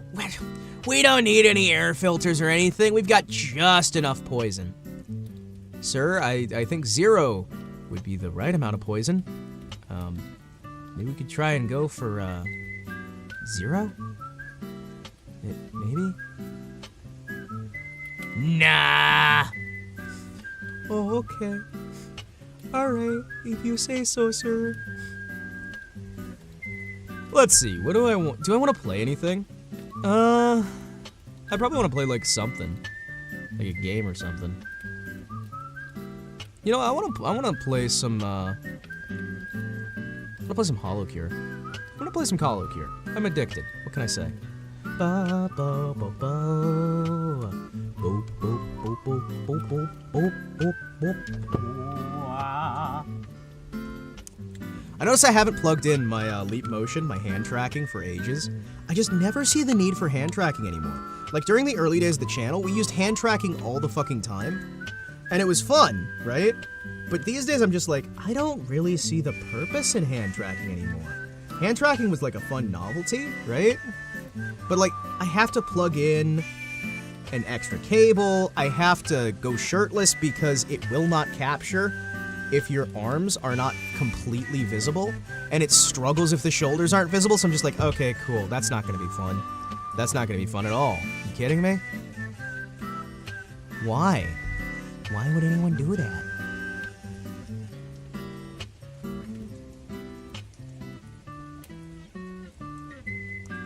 Pick your poison. Fuse from the folks welding or vapor from the machining oil. Oh no. Oh no. My goodness. Hey, excuse me, which would you prefer? Would you like to die from this or die from this? I'd rather not die, sir. That wasn't on the table, but which one would you I said I'd rather not die. That's not on the table, son. You gotta pick one way to go out. Okay, sir. Alright, let's see. Hollow Cure. I'm gonna play some Hollow Cure. Gonna play Hollow Cure. Hollow Cure. Hollow Cure. Thump. Thwump.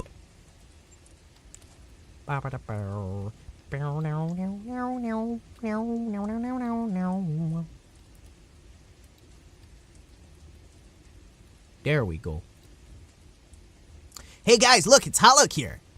I know you guys are all really excited. Look how cool it is. Wow, that's way past cool. Wow. Having a dude standing next to a machine where the chemical lubricant cooling is getting tossed at hot, rotating metal all day is perfectly reasonable. Yeah, no, it's not. It's genuinely just not. Can we actually just, for once, have companies that, you know, actually care about their employees more than their investors? That'd be nice. Oh, wait! At least in the United States, that's actually against the law to care more about your employees than your investors. Crazy! Alright, let's see what I can do. Well, what I can do first off is, move this over here. Oh yeah, I unlocked almost everybody. That's right. I'm missing one person. I'm missing a person. I'm missing a person. Wait, which gen was it? Give me a second. What is this one, right?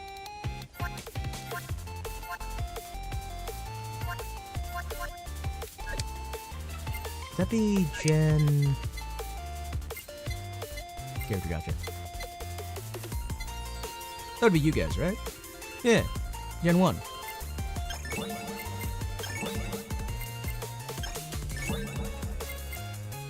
Wait, let me, who am I missing? No, I've got all of you. Wait, did I just unlock her immediately? Wait a second. No, that's not the right gen. What? I thought that was their gen. But then who am I missing? Wait, who am I missing? My brain hurts. My brain hurts.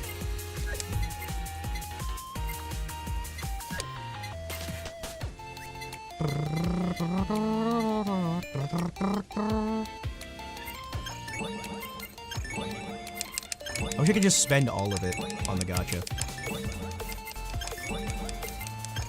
Give gacha. Give gacha. Excuse me while I sit here and we just repeatedly upgrade. All of the upgrades. Endless upgrades. You ever wonder why so many machine shops are as dangerous as they are?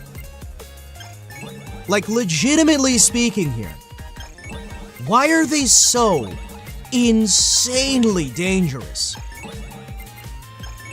I have never understood why on earth you keep, like, it's like there's no care for employees anymore, because there are machines there. Yeah, like there are machines.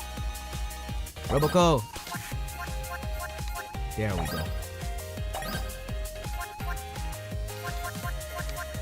Oh, I haven't beaten stage 2 with you yet? Hell yeah.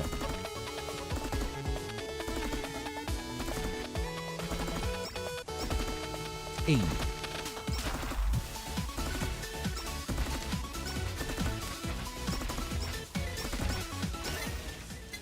Alright, let's see. Injection, hell yeah.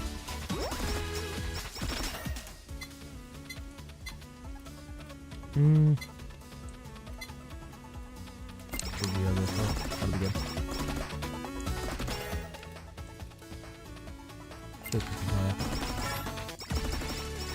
Alright, so I think I should be able to do this one just fine. Increase the XP again. Give me your nerdy glasses. Nerd. Oh, come on. Yeah, I'm gonna be honest. I wonder sometimes... Oops, excuse me.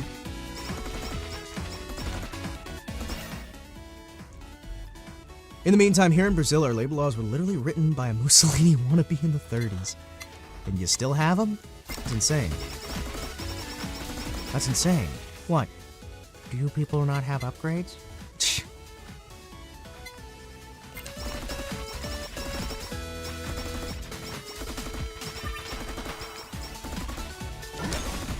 There we go. Yeah, that'll be good.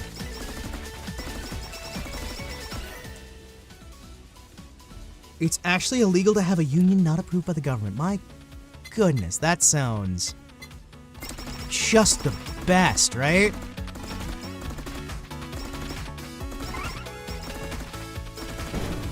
I am gonna be honest, I'm excited by that. I mean, that sounds like just the best place ever. Excuse me while I complain about my... Oh, excuse me. Excuse me. What are we doing now? Okay, that's you. What's our loadout? There we go. Greetings. Sounds like Shite is spicy tonight. It is spicy! We were doing talk about canceled military projects, and we also talked about voice acting in general. And again, we're kind of just talking about whatever, and occasionally I'm bringing up a video game when the chat gets a little bit slower and what have you. So if you have anything you want to talk about, let me know and we'll talk.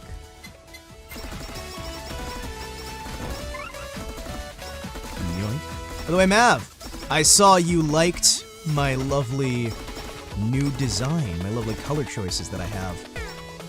I saw that. It was great. Made me happy. For those of you who haven't seen, by the way, let me show you guys the amazing color palette. Let me show you the amazing one. Wait, until a couple of years back, it was mandatory for everybody to give then how does the union function if it's mandatory to support them? Like is a strong word. What do you mean? What do you mean like is a strong word? No, it's fine, guys, it's fine. Guys, it's fine. He's so handsome. I'm so handsome. Listen, it's okay.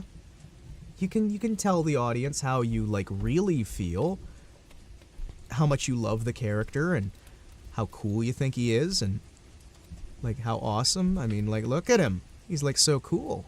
You know? I mean, he's like in the middle of the screen. He's watching you always.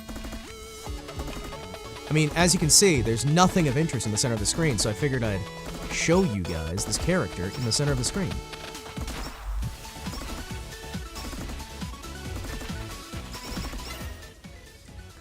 Come on, it's fine. Okay, can I? Okay. Here we go.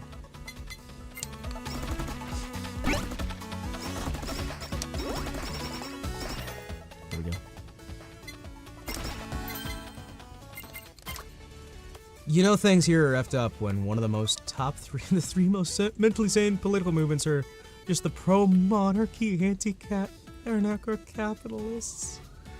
That's a little horrifying. Listen, I'm just saying, like, okay, let me just move over to game time, right? So, like, this guy is, like, the best, okay? All I'm saying is, look at him. This guy's handsome. This guy's handsome. Look, have you ever seen somebody more handsome? I don't think you have. He's so pretty, and definitely not garish. He's got, like, purple globes. He's just like me, for real. No cap. Just like me. I'm always proud of my children. Are you kidding me? What you guys do if I just, like, replaced myself with, like, this model and it's just like, hey, how you guys doing? It's me now. He's got a nose and everything.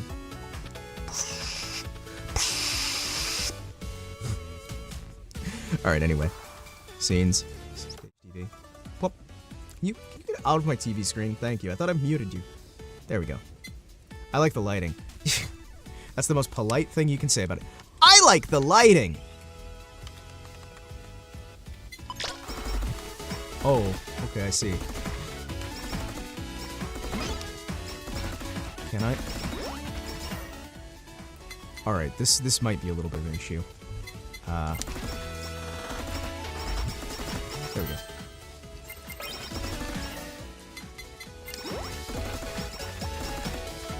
I need more ways to get more bullet coverage.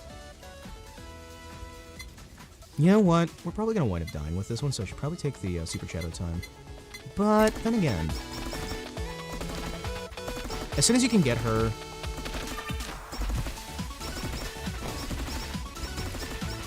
to a decent point, she kind of just keeps snowballing. Yeah, how have you been, Mavernell? Like, seriously. You've been doing good, man. We've been chatting back and forth, but I want to make sure you're actually doing well.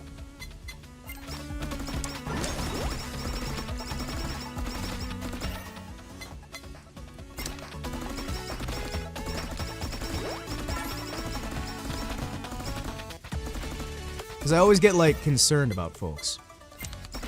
Weird as that sounds, I know, right? Me concerned about people? It happens more often than you think. Like, all the time.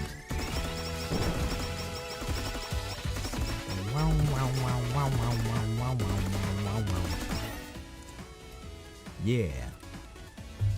Mavernell is a wonderful individual. He took me on his show for an interview when no one else would. It was great. He brought me on for an interview and we talked about many things and he stole my butt plate.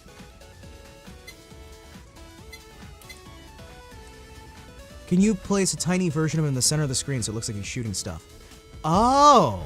I might be able to. That might be fun.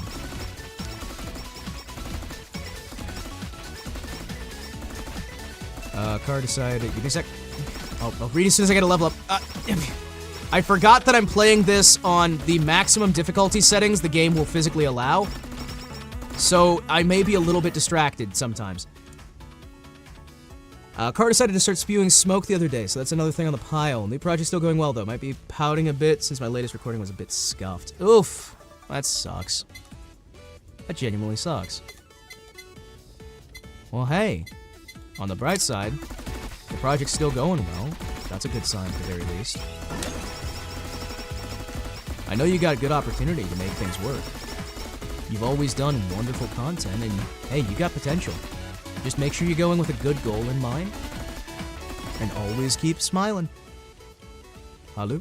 Maybe. Boom. There we go. There we go. That's gonna make it easier. Other than that, life's good. Hey. Glad the life is good. Glad the life's good. Body pillow.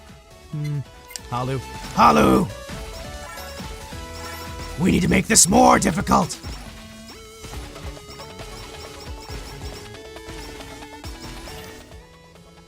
What's that? Halu! Roboco needs Halu. Yoink. Yoink. Wait, no cap? You can use... Yeah, no, I can use the injection. It makes no difference because I'm on minimum HP. I have only 1 HP, so it's basically a no-brainer to use.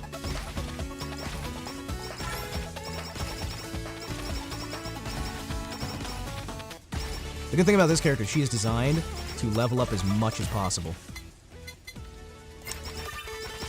The face mask and the injection both are pretty much no-brainers on this one. Devil hat.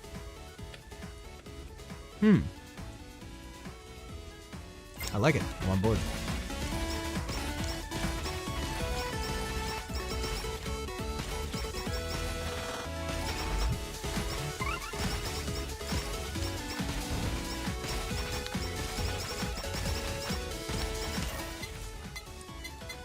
Crit up, crit up.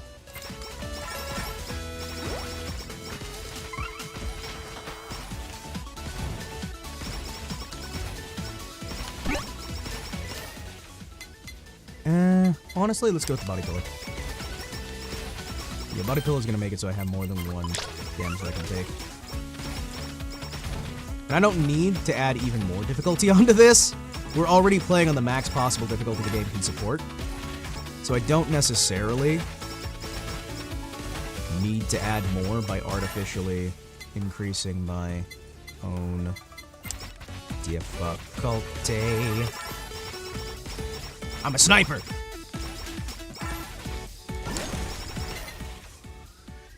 I guess Sora and Mel are tougher with 1 HP, no regen buffs. Oh yeah. Oh yeah. Yeah. There are some interesting things to have.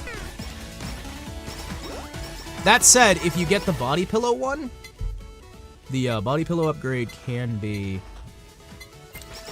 very useful for allowing you to actually still take hits, and it counts as taking damage, even though it's damage to the armor, which is good for proccing certain abilities. But there are certain ones that I think are going to be difficult to go through. I am going to try and beat at least the first 2 levels with every character, just so I can try and get a feel for who I want to use for the later levels. I think it'll be good for general experience here. I've been playing this on my own, and I've been hanging out a bit, and I've been thinking that, you know... I've been thinking that things have been... the game is... It's not the hardest game in the world, right? It's just nice to play in general, you know? It's a relaxing experience for me. And even when you crank up all the difficulty stuff, it's still not unfair, though I will say that it gets very interesting later on. With some of the later levels adding in... Oh, there you go. Let's replace... Swap it. Thank you. And strengthen. 100% chance reduce. Remove it. Strengthen it. Thank you. There we go. That's what I need.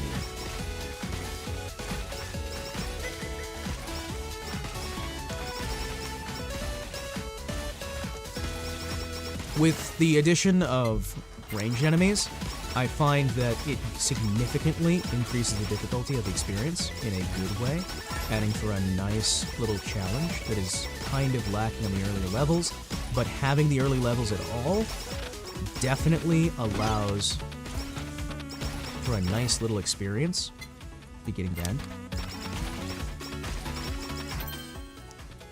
Let's see, +1. I do find that when you're playing on this max difficulty setting, the coins just flow and flow and flow. Coins never stop.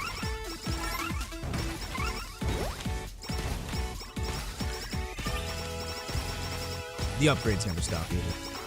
They still get the regen buffs, but not the regen. Oh.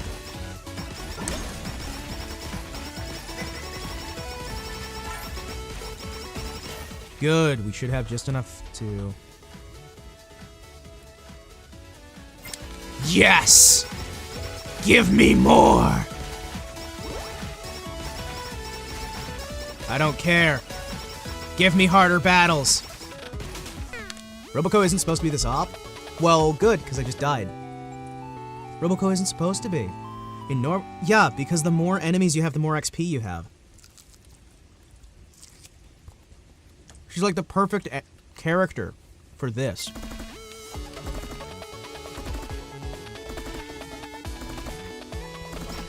It's almost like different characters are better for different difficulties.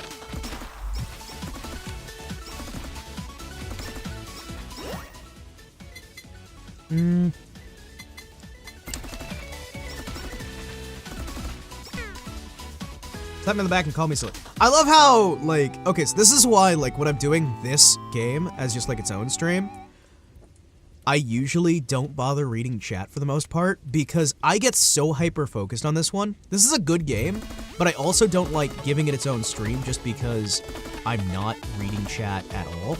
You know what I mean? When I'm doing this game is one of those that requires a lot of brain power, but it's also a game that I can just enjoy, you know? I've said it before, I'll say it again, for any of you who weren't here before. This game is very important to me just because of the style of game that it is, because it is a style of game that is very much my comfort game.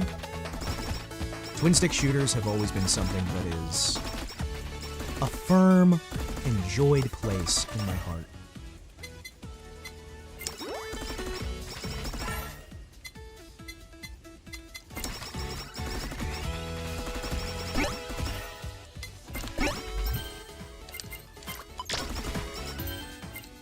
Sure. I can only shoot behind myself now. This is great. Oh yeah, that wasn't gonna last long at all. Muscle memory immediately messed up, and then things just exploded. But yeah, no. The one good thing about having the increase in fans and the increase in difficulty, especially if you're taking Halu, is that there is a lot more XP that can be gathered, so you can level up faster.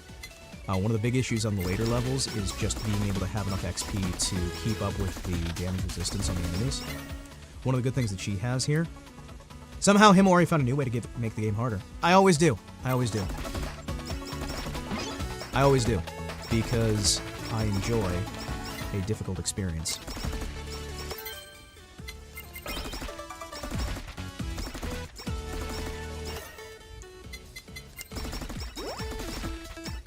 Right.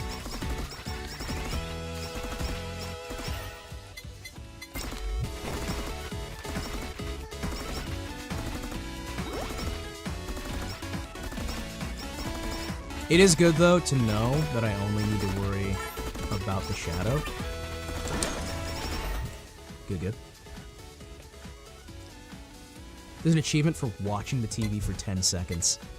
As in, you just sit in front of it for 10 seconds. Oh, man. That's great. Excuse me while I'm gonna...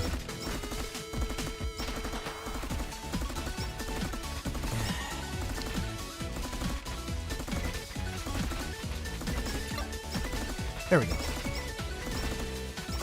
There we go. Mmm.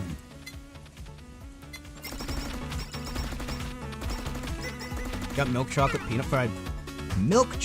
peanut butter filled pretzels. Huh. Well, that's cool. Hey, don't worry, by the way, guys, if I'm dying a lot on this. I'm just kinda... I'm half-assing it, honestly. That actually sounds really tasty. I'm gonna be honest. Milk chocolate and peanut butter filled pretzels sounds very, very American in the best way.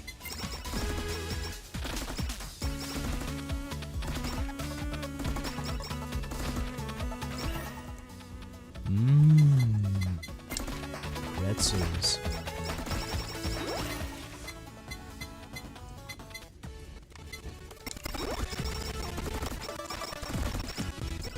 No, they put it in the pretzel. They put it's in the pretzel, not on the pretzel. It's baked in it so that you can have even more issues with the carotid arteries. Because that is how we do it.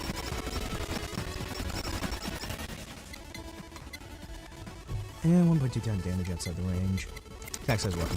Yeah. Attack size is gonna be better. It's like one of those big baked pretzels. Oh man, that sounds so tasty.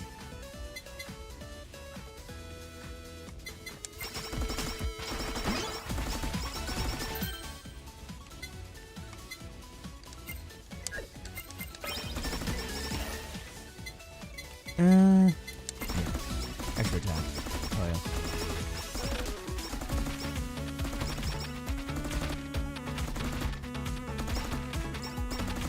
Let's see what we can do here. Give me a second. Let me focus on this real quick. And yoinko, boinko. Yoinko, that's boinko, dude. Yoink. Pretzel puff that's filled with peanut butter, dipped in chocolate. That sounds so tasty. Damn, roommates got scared by a pigeon? A pigeon? A pigeon? Motherfucker refused to fly away. That sounds about right. Pigeons don't need nothing. They ain't afraid of no one. Ever. Listen, all I'm saying is, crows are better than pigeons. You know what I mean? Crows are better than pigeons.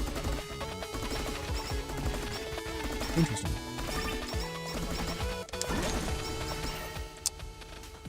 Had to go there and manually escort the pigeon outside. Mr. Pigeon, I'm sorry, I'm gonna have to ask you to leave the premises. Mr. Pigeon, I would like to ask you to vacate the area. Thank you.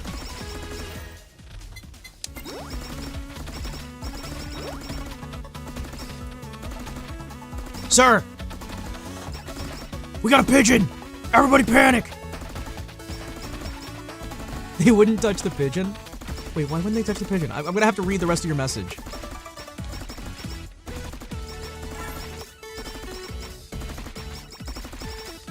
I do like how I forgot the basic rule. Hey, damage dealt by 1.3 times. Hell yeah. They're dangerous and diseased. Dangerous and diseased little things. Well, I mean, they are more dangerous than, you know, the average sparrow, I guess? Oh, man. One of my buddies used to love crows. He was like the biggest fan of crows, and he would actually just sit there and train crows. And he gave them little names. And he was like, yes, this is my crow army. One of them told me to watch out because it might bite you. With what? It doesn't have teeth! It doesn't have teeth!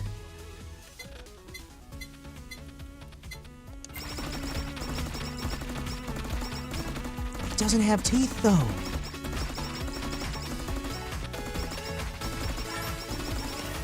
But it doesn't have teeth. Like, how's it gonna bite? If it hits you with its beak, it's just gonna, like, hit you with its beak. Oh my gosh. So the first ever, like, ultra item I got in this game, the first ever, like, super special ultra items was a healing upgrade that dropped more health upgrades, I think it was. And I'm just sitting there like, yay. Man, I definitely needed an ultra healing upgrade when I never can take enough damage to need healing. Oh, sorry, Yago. Yago!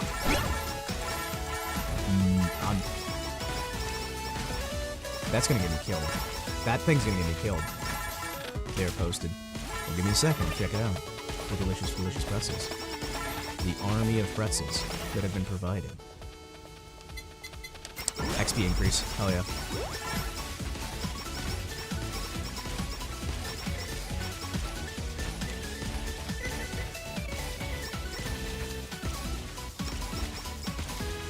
There we go. I need up my damage further.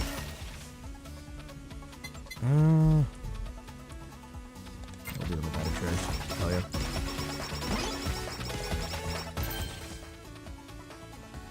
You gonna awaken it?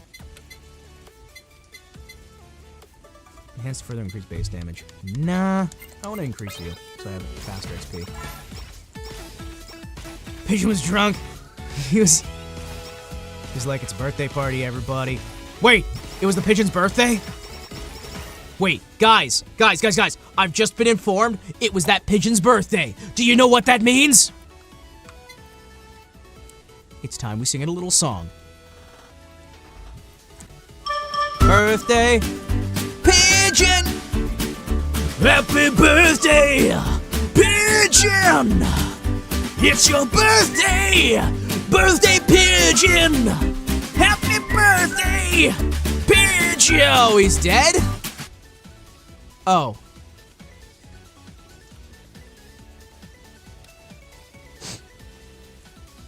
No, sorry. Looking at a pic of guns police raided from the cartel. Narcos got more attachments to their guns than me with 100 hours of battle bit. Oh my gosh. There was that homemade 50 cal bolt action, right? That one was fun. Some of those cartel raids are just hilarious, you know? Might have been a cub since he couldn't fly yet. What?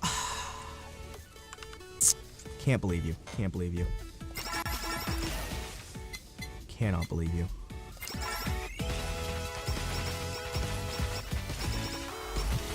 Celebrate his life with a song.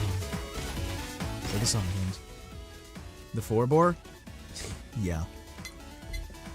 Give me a second. This one goes out to the life of that birthday pigeon. Happy birthday to you. Happy birthday to you. Birthday pigeon. He's dead now. Happy birthday, pigeon. Can't touch pigeon? Punt them. If you cannot touch the pigeon, punt the pigeon. Poor pigeon. Poor pigeon. I will miss you, pigeon. Sad twerk, everybody. As is tradition, we shall have a national moment of sad twerking for the death of a well-beloved pigeon. For the death of a well-beloved pigeon.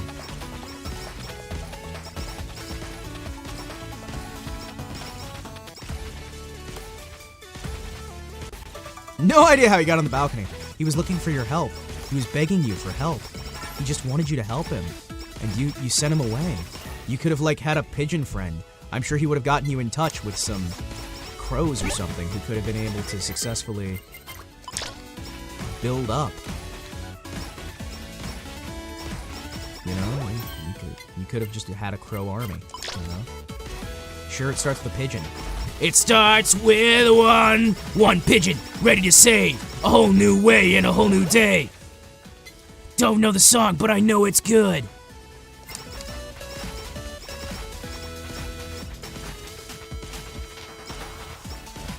Dunk, dunk, dunk, dunk, dunk, dunk, dunk, dunk, dunk. I'm legit not making this up. Look up the cartel monkey. Yeah, the monkey that was dressed in the bulletproof vest. Yeah, I remember. Every few years, I dismantle like 20 nests on my balcony. Cartel's mad funny. I think one of them. He had a hippo. A hippo? Oh man, that is fucking ridiculous, and I love it. So hers is more of a like get out of jail free card.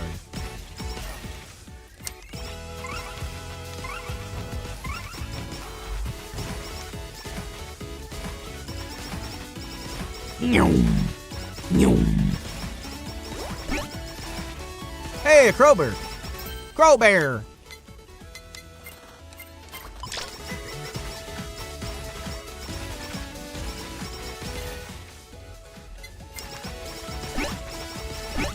Hey, sweet.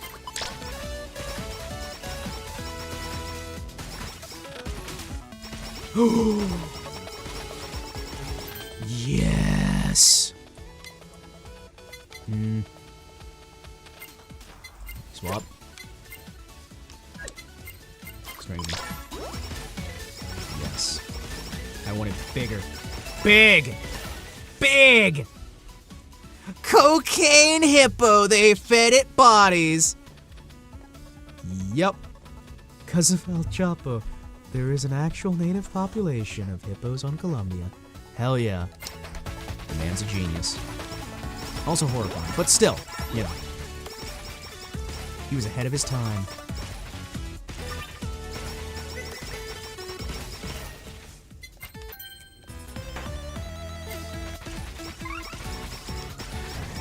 Don't steal my fingers! I require my fingers!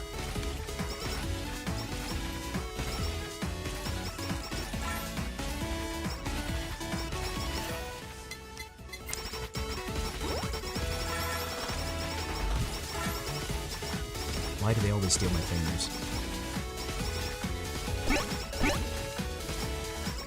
Wait, I'm sorry, what? Oh.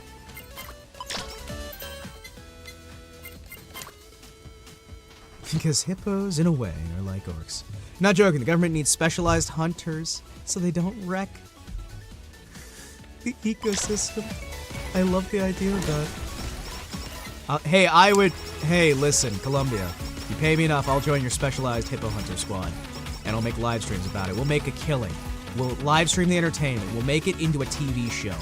We'll charge Americans, like pay-per-view, to be able to see the hippos getting hunted.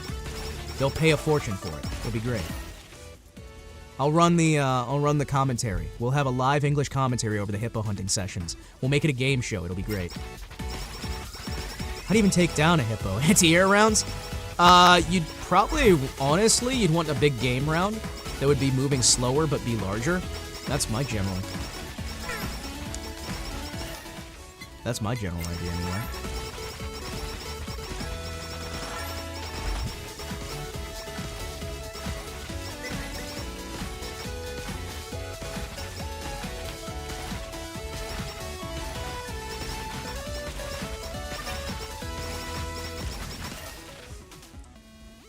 C4 drones like in Ukraine.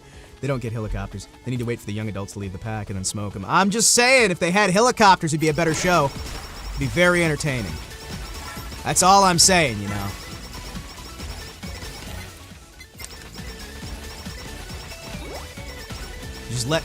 Let's just get a helicopter rental, and we'll make it a TV. We'll make it a show.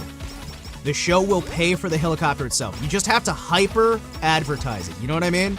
We'll make it like this really intense reality show, and we'll charge rich foreigners like piles of money to be able to go on the hippo hunts and then film them on the hippo hunts as a way of making more money. I'm telling you, it could work.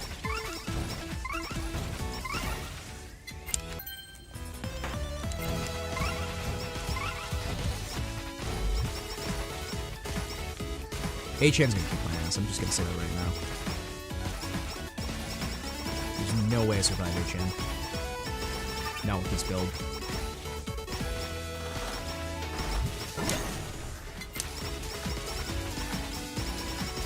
There we go.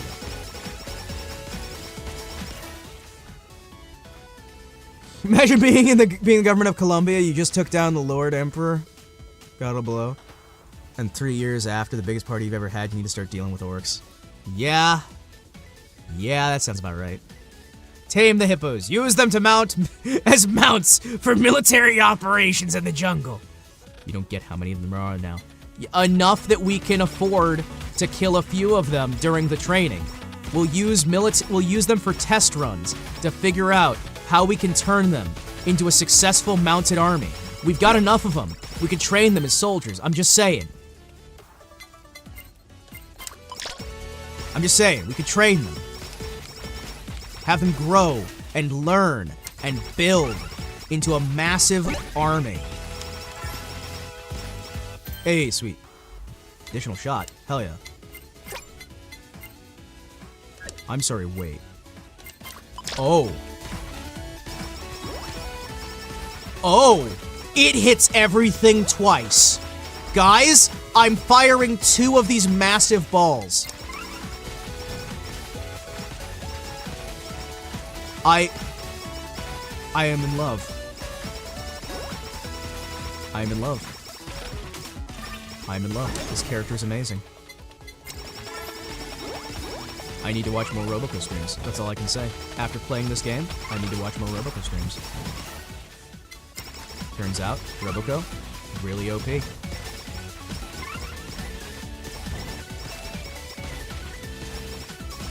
Roboco for best member of Hololive? Maybe.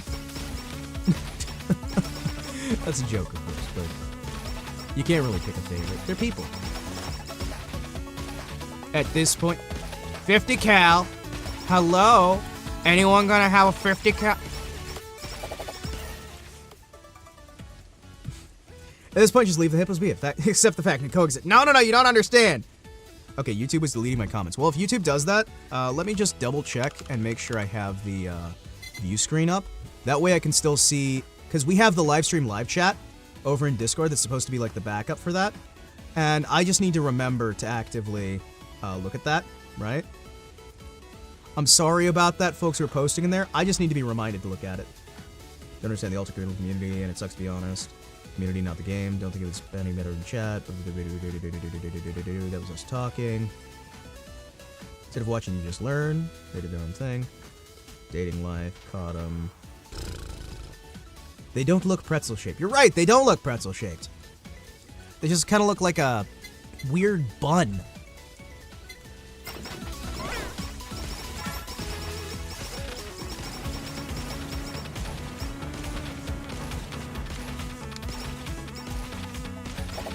Mika, why? Your elite English is too much.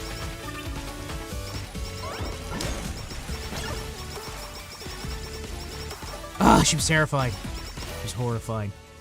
There we go. So if you guys, it happens anytime. It happens when Himawari gets laggy. You just need to close and open YouTube again. What? But I'm not losing any data.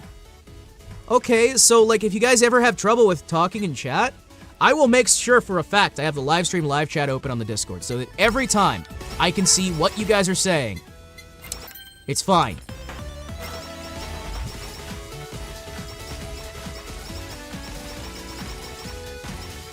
It's a YouTube thing. Happened to me just now. Problem was comment not sent. Maybe it's just that they don't want me to be successful anymore. I do love how I'm hitting everything I hit twice now. That definitely does make me happy. Yeah, Roboco plus that ranged weapon upgrade is maybe a little bit busted, and I love it. Please do not fix. Please break things more. I like things being busted. Also happens every time somebody speaks of no words too much. Yeah. I was trying to say, pull his head Nugent, shoot a 50 cal from the helicopter, but YouTube kept deleting it. Yeah, no, dude, we just, like, we buy helicopters. We buy helicopters. And then we just fire them. The world needs more helicopters, what can I say? You play Iris yet? I don't remember. I might have. Eventually I'm gonna play everybody, because my whole idea is that I want to be, at the very least, the first 2 levels with every character.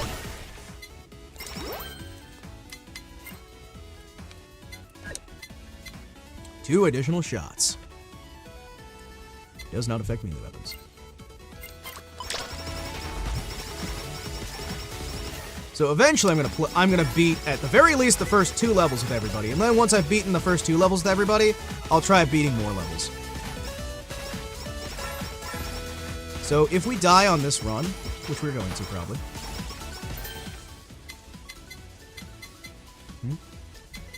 Nah, I don't want you. So funny, the best place for Colombia government to buy helos from is the cartels themselves. Yeah, which kind of doesn't help. Well, I mean, you know, they do have the support of a international government, so there's that. Multinational governance board. I wonder how fast I can get this thing firing. If I can have a machine gun of these massive rounds, I'm gonna be very happy.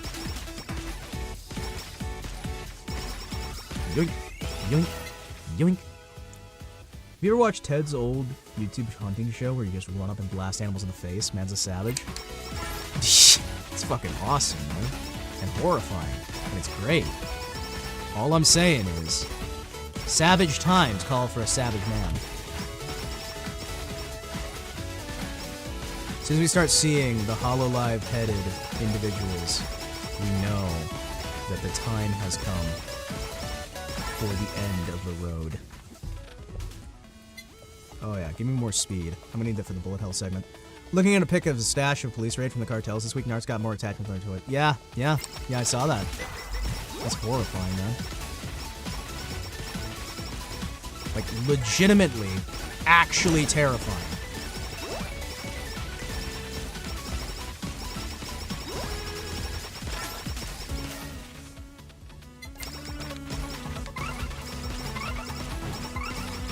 Shit, keep moving. Okay, keep moving.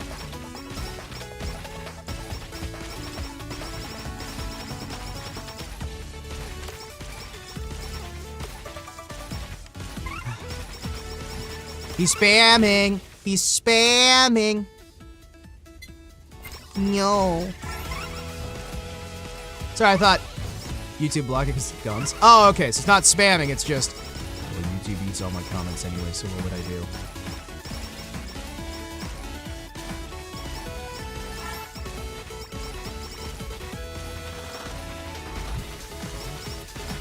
Go with him.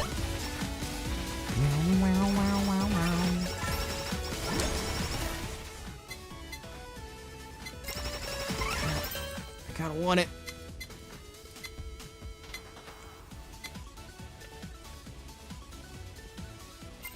You know what? Swap it.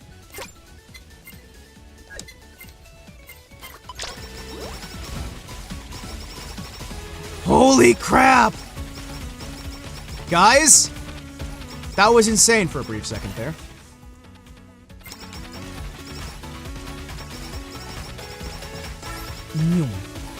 Minigun build? You're damn right, minigun. Except this is a maxi gun, I guess.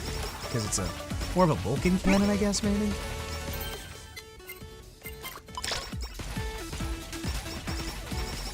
This is more like an autocannon from Shadowrun, to be fair.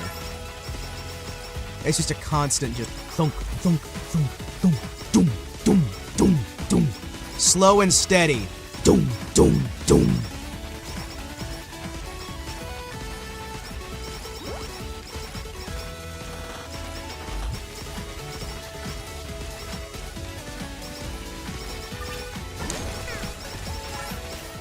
There we go. Fun fact, the comic character was originally completely made up by the devs because Suisse refuses to give her fans an official design. Ouch. I guess the fans just can't have an official design. My fans are a possum. El Paso Suave. That's all of you. You have all been adopted as El Paso Suave. Why couldn't they have just made it like a question mark? That could have worked. Yes. That is my channel. That is my chat icon. That's the channel mascot. That's like the fans' representation. It's possibly the best idea. It's possibly the best idea I've ever had. El Paso Suave? Yes. Yes, do you see him? He's on the desk. He's on the desk, actually. You see, he's right there. See? He's El Paso Suave. He's got a little hat. Give me a second. Give me a second. I'll show you the actual, like, official art for El Paso Suave. I will show you the official art for El Paso Suave. My chat icon. The symbol of chatness. You're gonna love him. You're gonna love him. Let me just move him up a layer. You ready? There he is. This is you guys. This is El Paso Suave!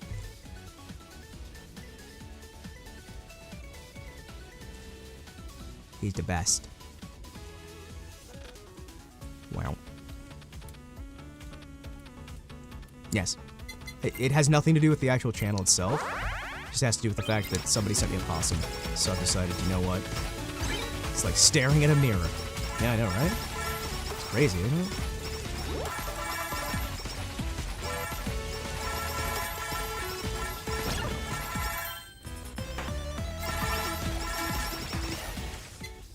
It's insane, isn't it? That's what chat looks like. They're all just like a weird, well, an adorable possum and a weird trilby for some reason. He's in a trilby.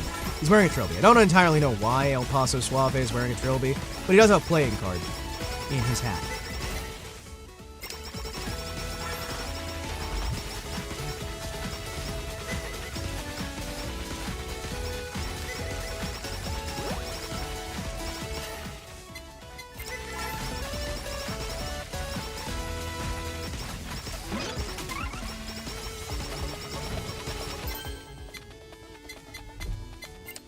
Also, the playing card's a Joker, and it's a playing card of me. So that's fun. As we all know. The future is now, the hero is you.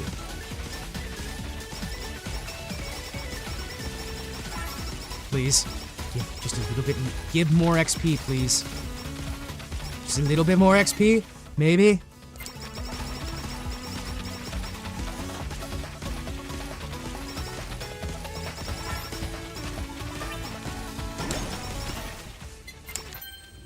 I need more XP. Where is the XP?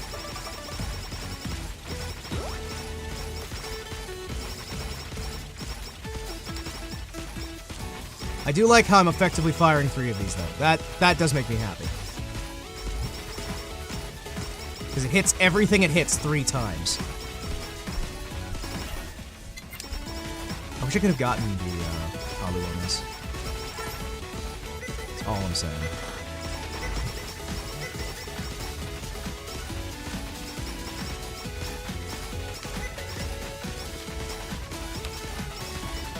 There we go. Remember, kids, the only thing that matters is your shadow. Yago!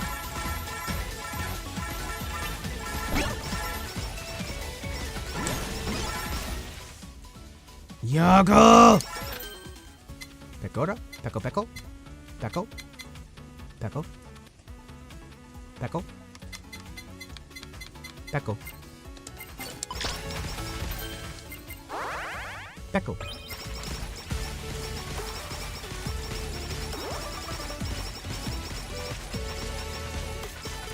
Okay, so the enemies are...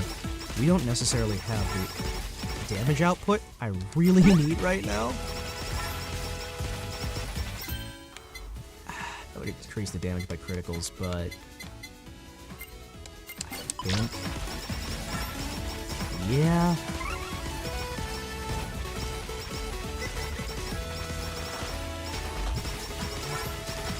Oh, please. Yep, nope, I might die. This might be me dead. This might just legitimately be me dead. Not sure.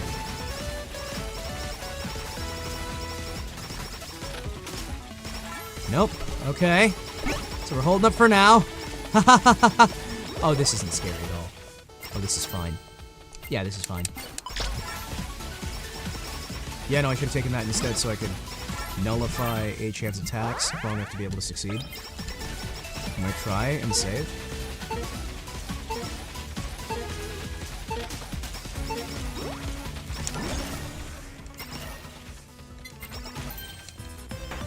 I'll go for now. Have fun, guys. Well, hey, you know what? Thank you for showing up at all. It was good to have you.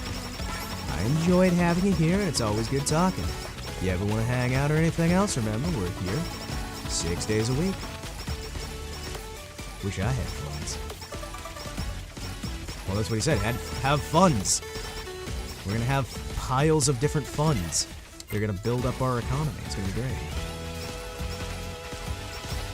Honestly, telling someone to have funds, like, I realize it is just a case of typo. However, that is a perfectly Ferengi way to say it, you know, as they say in the oldie Star Trek.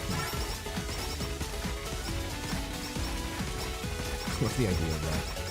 Now have funds, friends. Have funds. May your wallet ever be full. but not nearly as full as mine.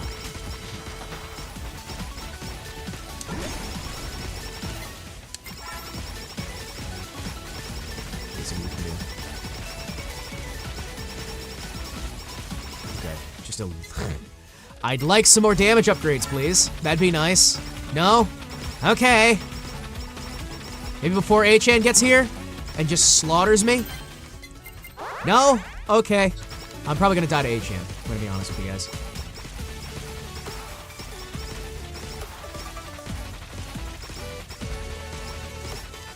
If I can even make it to Achan.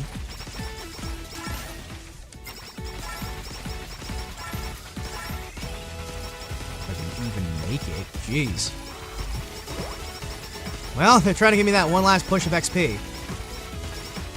Oh, please work. Oh, please work. Speed up? Well, that'll be better. I can just... Alright, I'll try holding on to this the best I can. And then... I'm on HM. There you are. Damn it!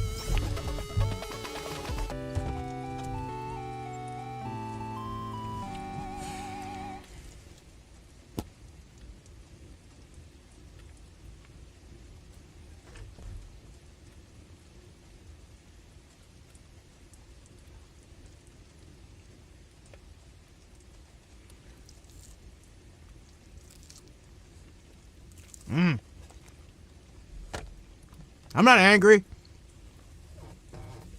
I'm not angry. What are you talking about? You're angry. I'm not angry.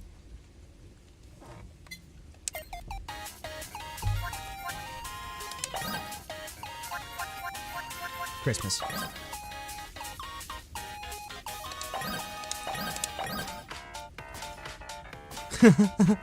She's so Christmas. Just, I can't help but hear Potaru.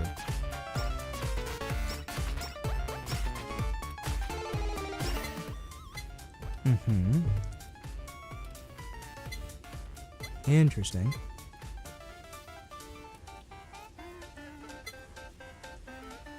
Mm-hmm. Every time you heal. Uh-huh. Well, I'm never gonna heal, so you know there's that. My boy, you need yourself some milk chocolate, peanut butter filled pretzel bites. That's all I can say.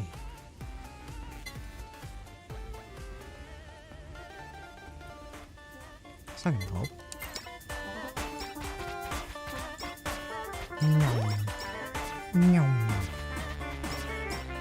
Hey, it travels. Hell yeah.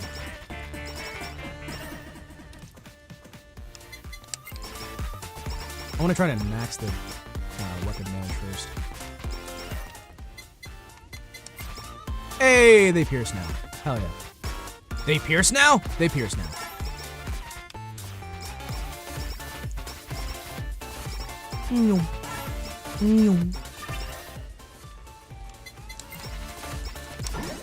What? I like that visually. That is a nice visual. They got really creative with some of this. Alright, man.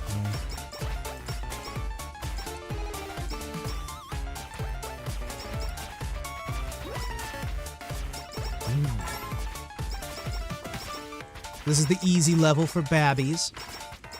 Easy level for babbies. Babbies level that makes babbies enjoy everything and definitely explode forever.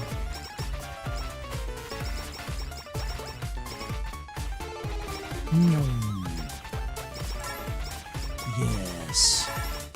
Welcome to Babby's first Babby time. Hey, sweet. That's pretty. I like it.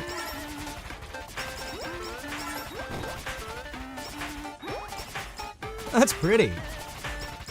Yeah, that's a nice little light show.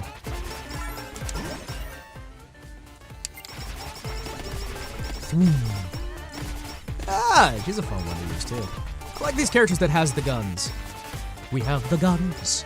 We have the guns, that's right! With the fiddly faddly foodly fancy guns. I'm gonna yellow.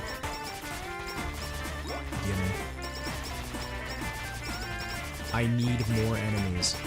Give me your toughest battles. I don't believe you can handle my toughest battles.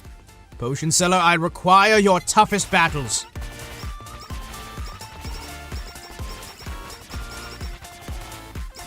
Your toughest battles. Only the strongest warriors may handle my toughest battles. Hey!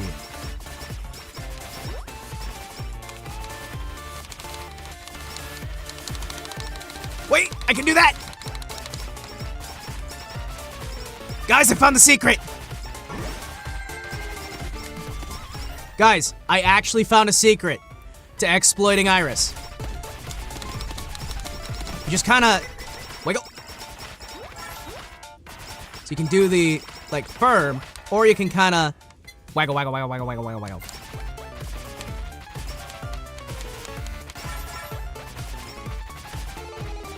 If you're getting swarmed, you can kinda just waggle, waggle, waggle, waggle, waggle. Waggle, waggle, waggle, waggle, waggle.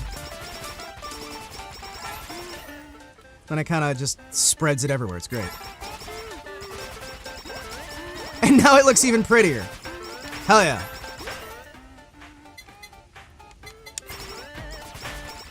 Yes, I'm very sure. I would love to have even more enemies. Oh, son of a chicken!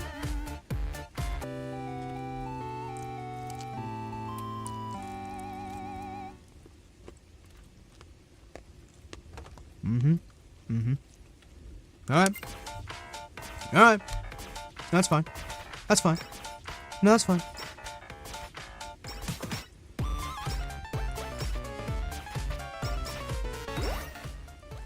That's fine. This is fine. I wonder what character would be good for just standing still. Look at her go. She knew. She's also really adorable sprite work. My goodness.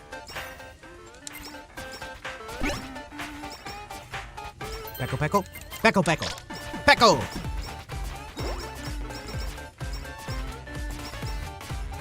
Yoink! There you go. You can pierce. Oh yeah.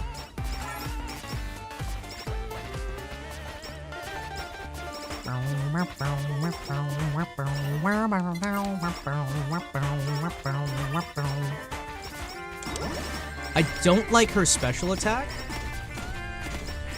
Even though I understand it, I don't like it. Not a big fan, but general attack, pretty nice. Especially considering I can kind of just wiggle it so it does crazy things. It's great.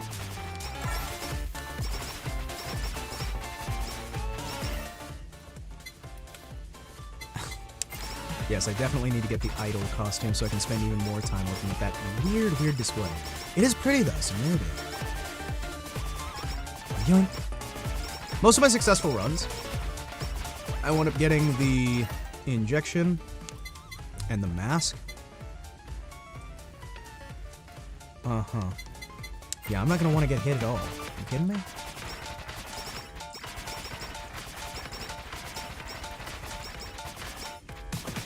You kidding me? I don't want to get hit. If I'm getting hit, I'm dead.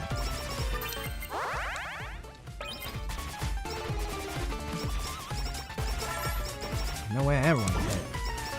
Okay, so this one just sets up the explosions randomly on the screen. And a little bit unpredictable, but could be fun. Not sure.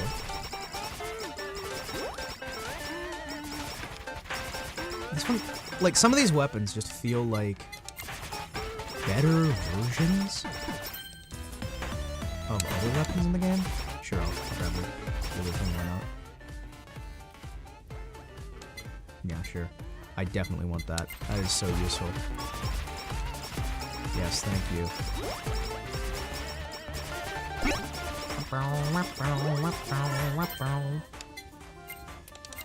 Give me explosions. Peckle, peckle. Piggy pie man. Very unhelpful. Anyway, I'm probably gonna, before too long here, I'm probably gonna wrap things up just because we've kind of gotten into that little bit there. Unless folks have something you want to talk about, I would be willing to have us a nice little conversation there. But right now, I'm kind of just settling into a little loop of relaxing little combat as things just explode endlessly.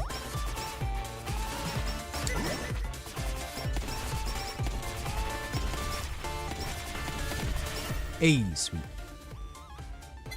Sure, I'll go for chicken feather. Why not? Give me those 3 revives.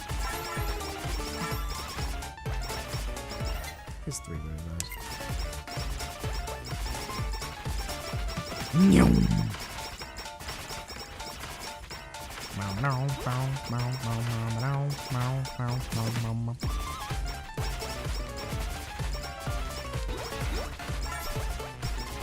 I wonder if the two proc each other?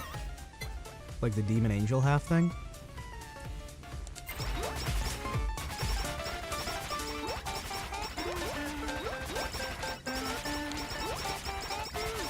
I wonder if those two proc each other. They don't seem to.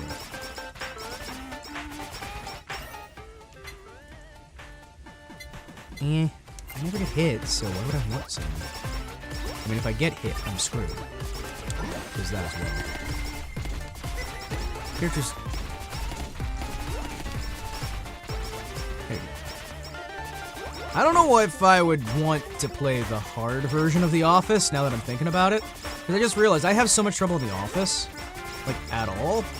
I would not want to see what the hard version of The Office is like. That thing seems like it would be terrifying.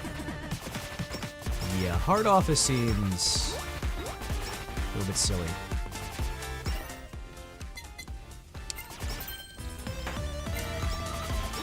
Cool. That's my loadout. We'll see. I could be a decent loadout. Who knows? Can you beat the graveyard? Not yet. No. I haven't been trying to. I probably should. Yeah, that probably wouldn't be a bad idea.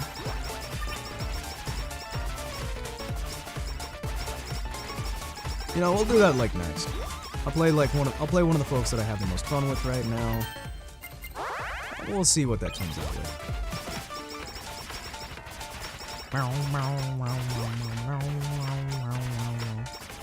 I'll try to actually beat some new levels. What do you think about Iris? She's fine. Not really ideal for my playstyle, but so far she's got good damage output. Yeah, I figured you were talking to me in Iris. I would have been surprised if you were like, no, not in-game Iris, actual Iris. I'm like, oh. I don't super watch her content. I think she seems nice enough. Seems fun.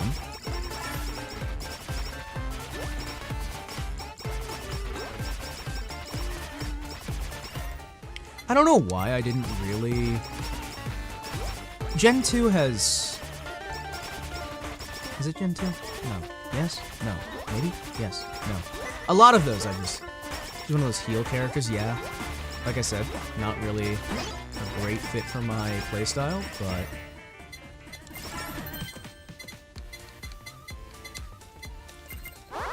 Iris isn't Gen 2. Which one is she? Yeah, no, I was gonna say Gen 2. But she's not Gen 2. Which gen is she? She's introduced between 1 and 2. Okay, that's why my brain was thinking, like, simultaneously Gen 1 and 2. Yeah, no, I haven't watched a few of the different Hololive folks just because I only have so much time. And while I would love to be able to watch all the streams because it'd be good to see how different people do their content. Like, if I had the ability, I would love to just go, yes, during this time when I'm sleeping so I can't be streaming, I will just watch all of these things. As an adventure, you're supposed to only do music, then something Minecraft. Ah, okay.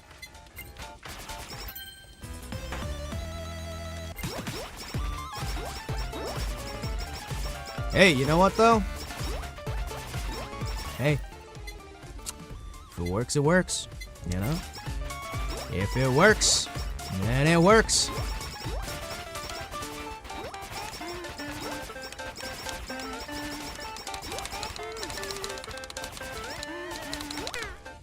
Gallery life. Sure. Not like I'm gonna use all my revives by the time I get to the boss. That's fine. I couldn't possibly use all my revives by the time I hit the boss. And then be left all alone. With no way to survive. And no hope. No hope. Shoe soap. No soap.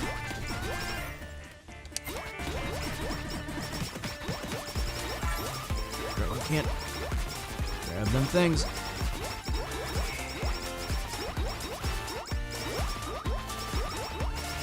No, it's fine. Oh yeah, sake would actually help, wouldn't it? Wait, sake plus burger? Wait, what? Hold on. Hold on. Yeah. That's cool. Sake. Burger. Burger sake. I just ran out of my sake. I need to get another bottle of sake. I just ran out. I just realized that. I gotta have that if I want to do business meetings. I mean, I don't have to, but you know what I mean. I'd like to. I would very much like to. Because business meetings are boring. And by that, I of course mean it's nice to actually have just a bit of sake to run through the day with. Yep, yep.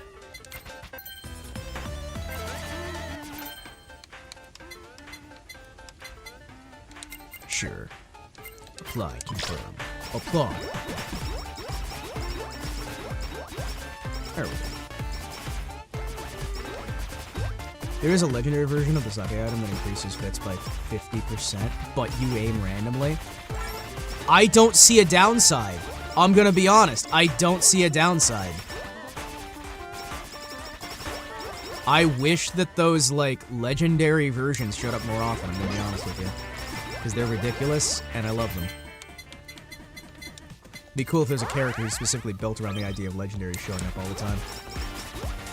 Got it on Girl once. Hey, that's comedic. That's comedically relevant. That is comedically relevant.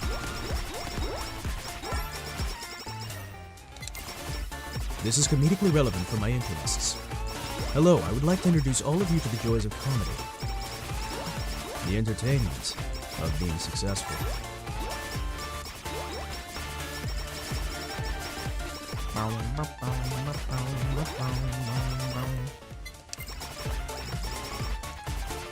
Yeah, I'm sorry for being a foul mood for you guys. I genuinely am. I shouldn't be in a foul mood for you guys. It's not appropriate. Appropriate.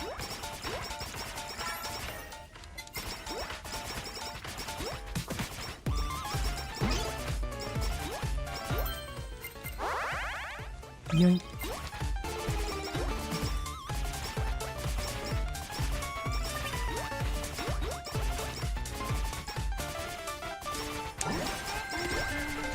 Oh, since you're playing with only one weapon, you're missing out on collabs. Yeah. However, I'm also having fun. So, I mean, yeah, there is that. Unite two non-primary weapons to create something really overpowered. That sounds kind of hilarious.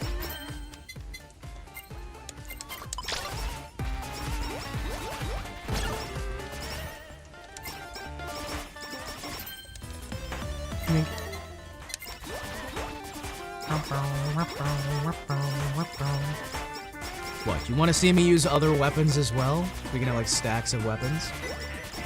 But I don't want them. If I had actual other weapons, then this would be easy. There's just so much in the game already. Yeah, there's just too much to do. What can I say? Can't wait for Watame. Watame! Yeah, Watame. Watame good. Watame awesome. What amazing characters! I said people? You know what I mean.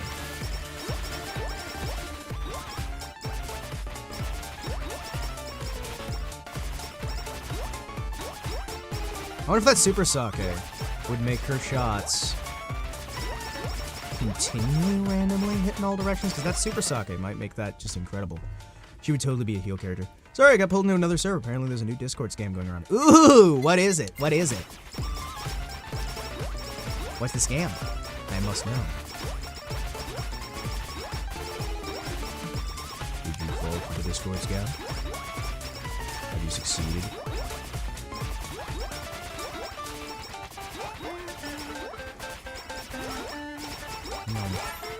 I call this one the spinning top.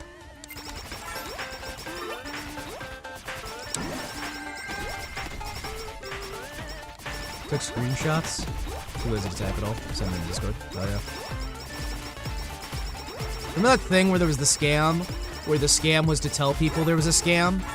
And then if they tried to do the solution to the scam, it would actually scam them? I remember. Pepperidge Farms remembers.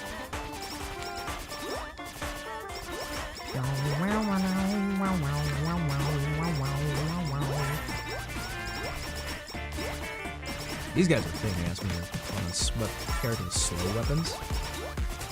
Hey, the clocks. Haste.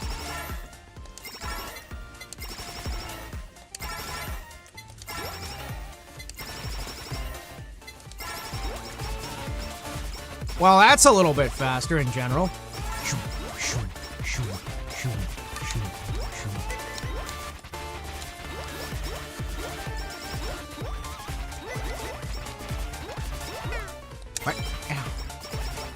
I got 2 revives left.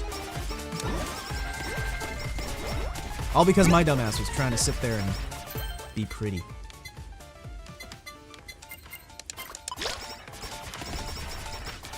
Shoot faster. No. Yeah, I'll check out that stuff, man. I always like hearing about those things. Oh shit. That's right. I'm playing on 1 HP mode. That's right. Well, hey, now I've got 1 revive. So, you know,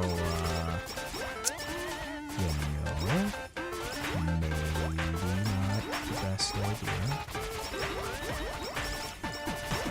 On the bright side, she does seem to successfully just devastate the countryside. Iris the Burninator, as the kids say. Burninating the countryside.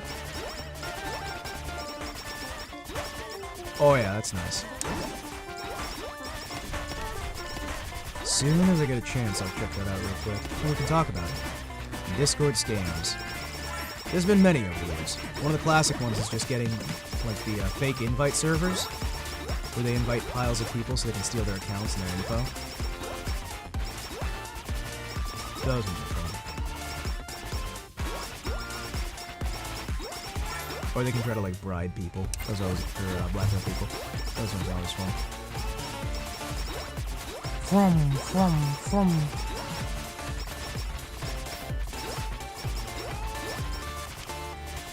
It's those ones. Can't remember whose those are. That's just the shrimps, but now they're in scholarly shrimps. There's an axe. Are they reading a book, or are they wielding an axe? There you go. Alright, cool. Posted. Check it out. The scams only work if you don't have an antivirus and you're stupid. Mostly if you're stupid.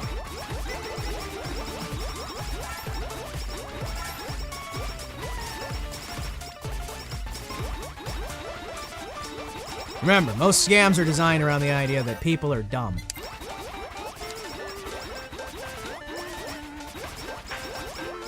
Listen, if people are dumb enough to fall for the scam, clearly, we deserve to scam them. It's just like, nope, I wouldn't say that's how that works at all, son. Imagine clicking a random link. Just click on this link! God, scammers in this thread are such massive dickheads! There you go.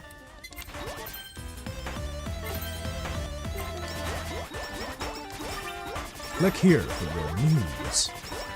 Hey, click on this link, and you'll see this brand new video game. Reduce delay between attacks. Oh yeah. Swap it. Bring it. Oh yeah, there we go. I have turned her into a flamethrower. She's a flamethrower now. There we go. She's constantly firing.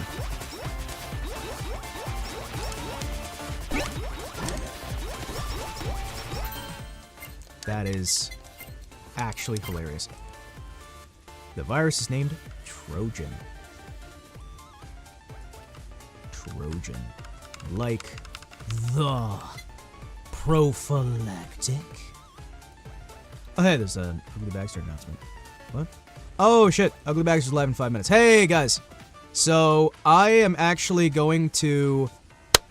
I'm going to go watch the Bagster stream because I really want to see this because it's another game by the Blood Studios guys.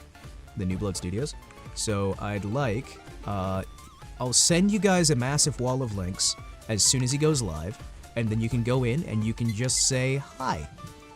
We're sent. Although I know that Eduardo wouldn't go. So, that is fine. I'm gonna keep streaming for a bit. We got like 5 minutes before he goes live, so we'll hang out for like 5 more minutes. And then I'll go deal with that. And I'll, like, do a basically manual raid. And when you guys go in, if you guys do decide to go in, yeah, hey, don't worry. Don't worry, Eduardo, you're fine. You're fine. You're fine. I understand what happened there. Sucker. Yeah, no. There were some disagreements that were had and whatnot, but no, I'm gonna watch that just because I have not seen one of his streams in ages. I've kind of had them in the background because I'll occasionally like just have people's streams in the background so I can still kind of support people. Hello, Monty. You came back just in time for me to say that with Bagman starting his stream, I'm probably going to link people over there and just tell people to say a silly little raid message. And also, I just fucking wandered into a sapling. I wander into a sapling?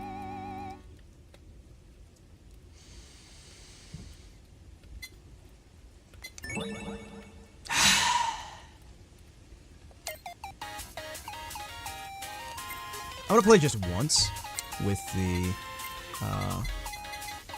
weapon limiter turned off. Yes, I'm gonna play just one round with the weapon limiters turned off, and I'm gonna see what happens when I play her. Stage.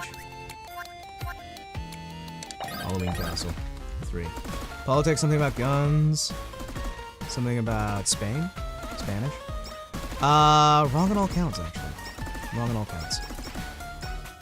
I won't get into it, though.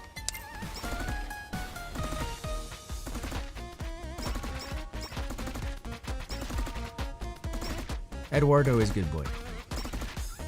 Sometimes.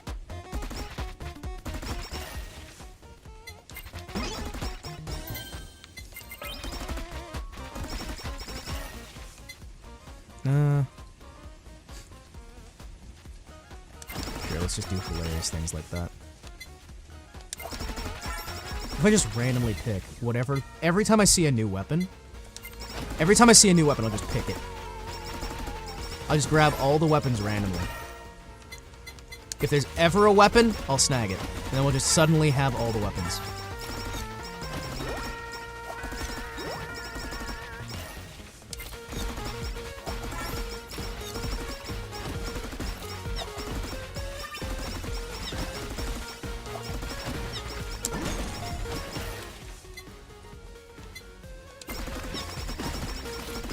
There we go. Yago's Tears? Wait, Yago's Tears? Really?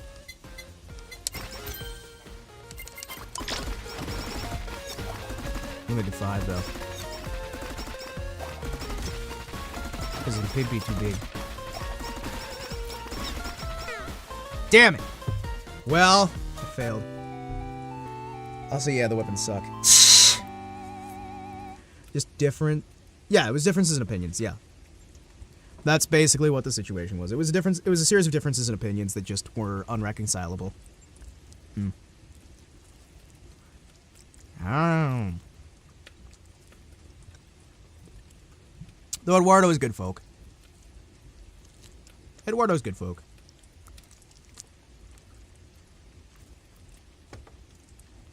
So, let's retry. One last time real quick. And as soon as he finishes his intro thing, I'll start, like, spamming the chat with just, hey, you should check out this link here. Support those who are friendly. Did I miss something about somebody getting banned? Oh, Eduardo got banned from Bagman's stream. That was all. That was all. Boom, boom, boom. Yeah. Yeah, we banned everyone. We banned literally everyone.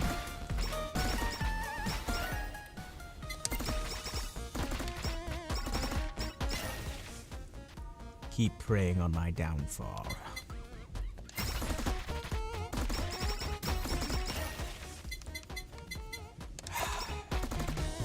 I'm not sure how I feel about these weapons, I'm gonna be honest.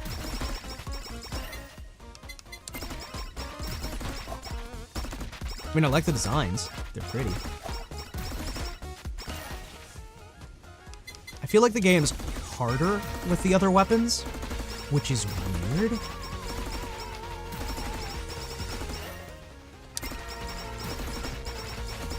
No, it'll be fine.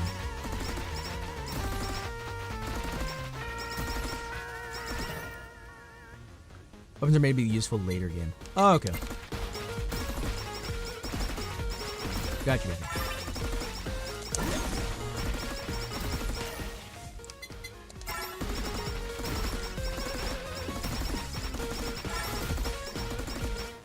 We can't ban you. We can't keep you banned, Talon. You've got like 40 other government accounts. It's true, man. It's true. It's true. It's horrifying, actually. It's just legitimately horrifying how many accounts he has. The government has supplied him with so many accounts. We can never truly ban him. No matter what you do, he'll come back. And he's actually got access to the back end so that he can just unban himself. He can force YouTube to unban him. So no matter what happens, he'll just come back. Gotta stop typing while half asleep, maybe. Alternatively, you could keep typing while half asleep.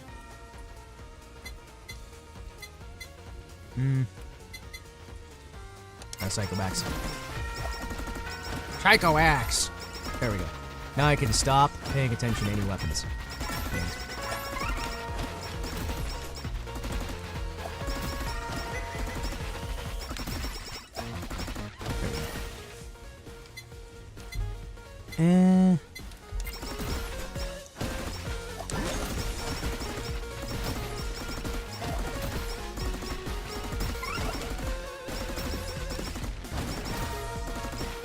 Yoink.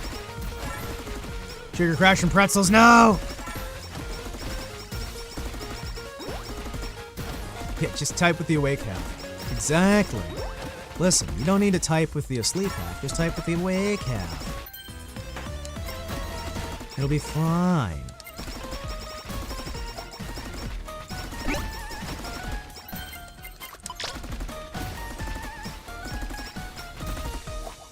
You don't need to use the sleep. So as soon as he's done with his intro stuff, I'm gonna like poke all of you people over there. All of you can go over there and just go, hello. And pester him. Yoink. It's 10. The stream started. Well, luckily for you, I looked away from the screen and died instantly. So, I'm gonna link all you guys over there. Make sure you go over there, and I want you to post ducks. And then you'll just say sunflower raid while posting ducks. So you would just go...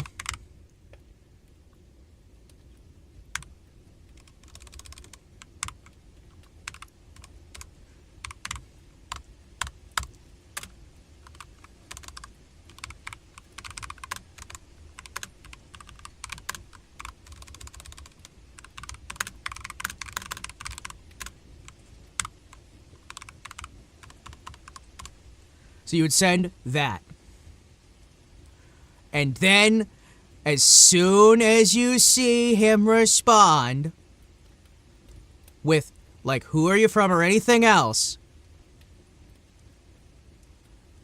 you just say, Himawari says nice cock. Anyway, let me link. There you go. Look, there's the channel. There you go. Make sure you pester him. Go have fun. I will be there with you. In spirit. And also physically there with you as well.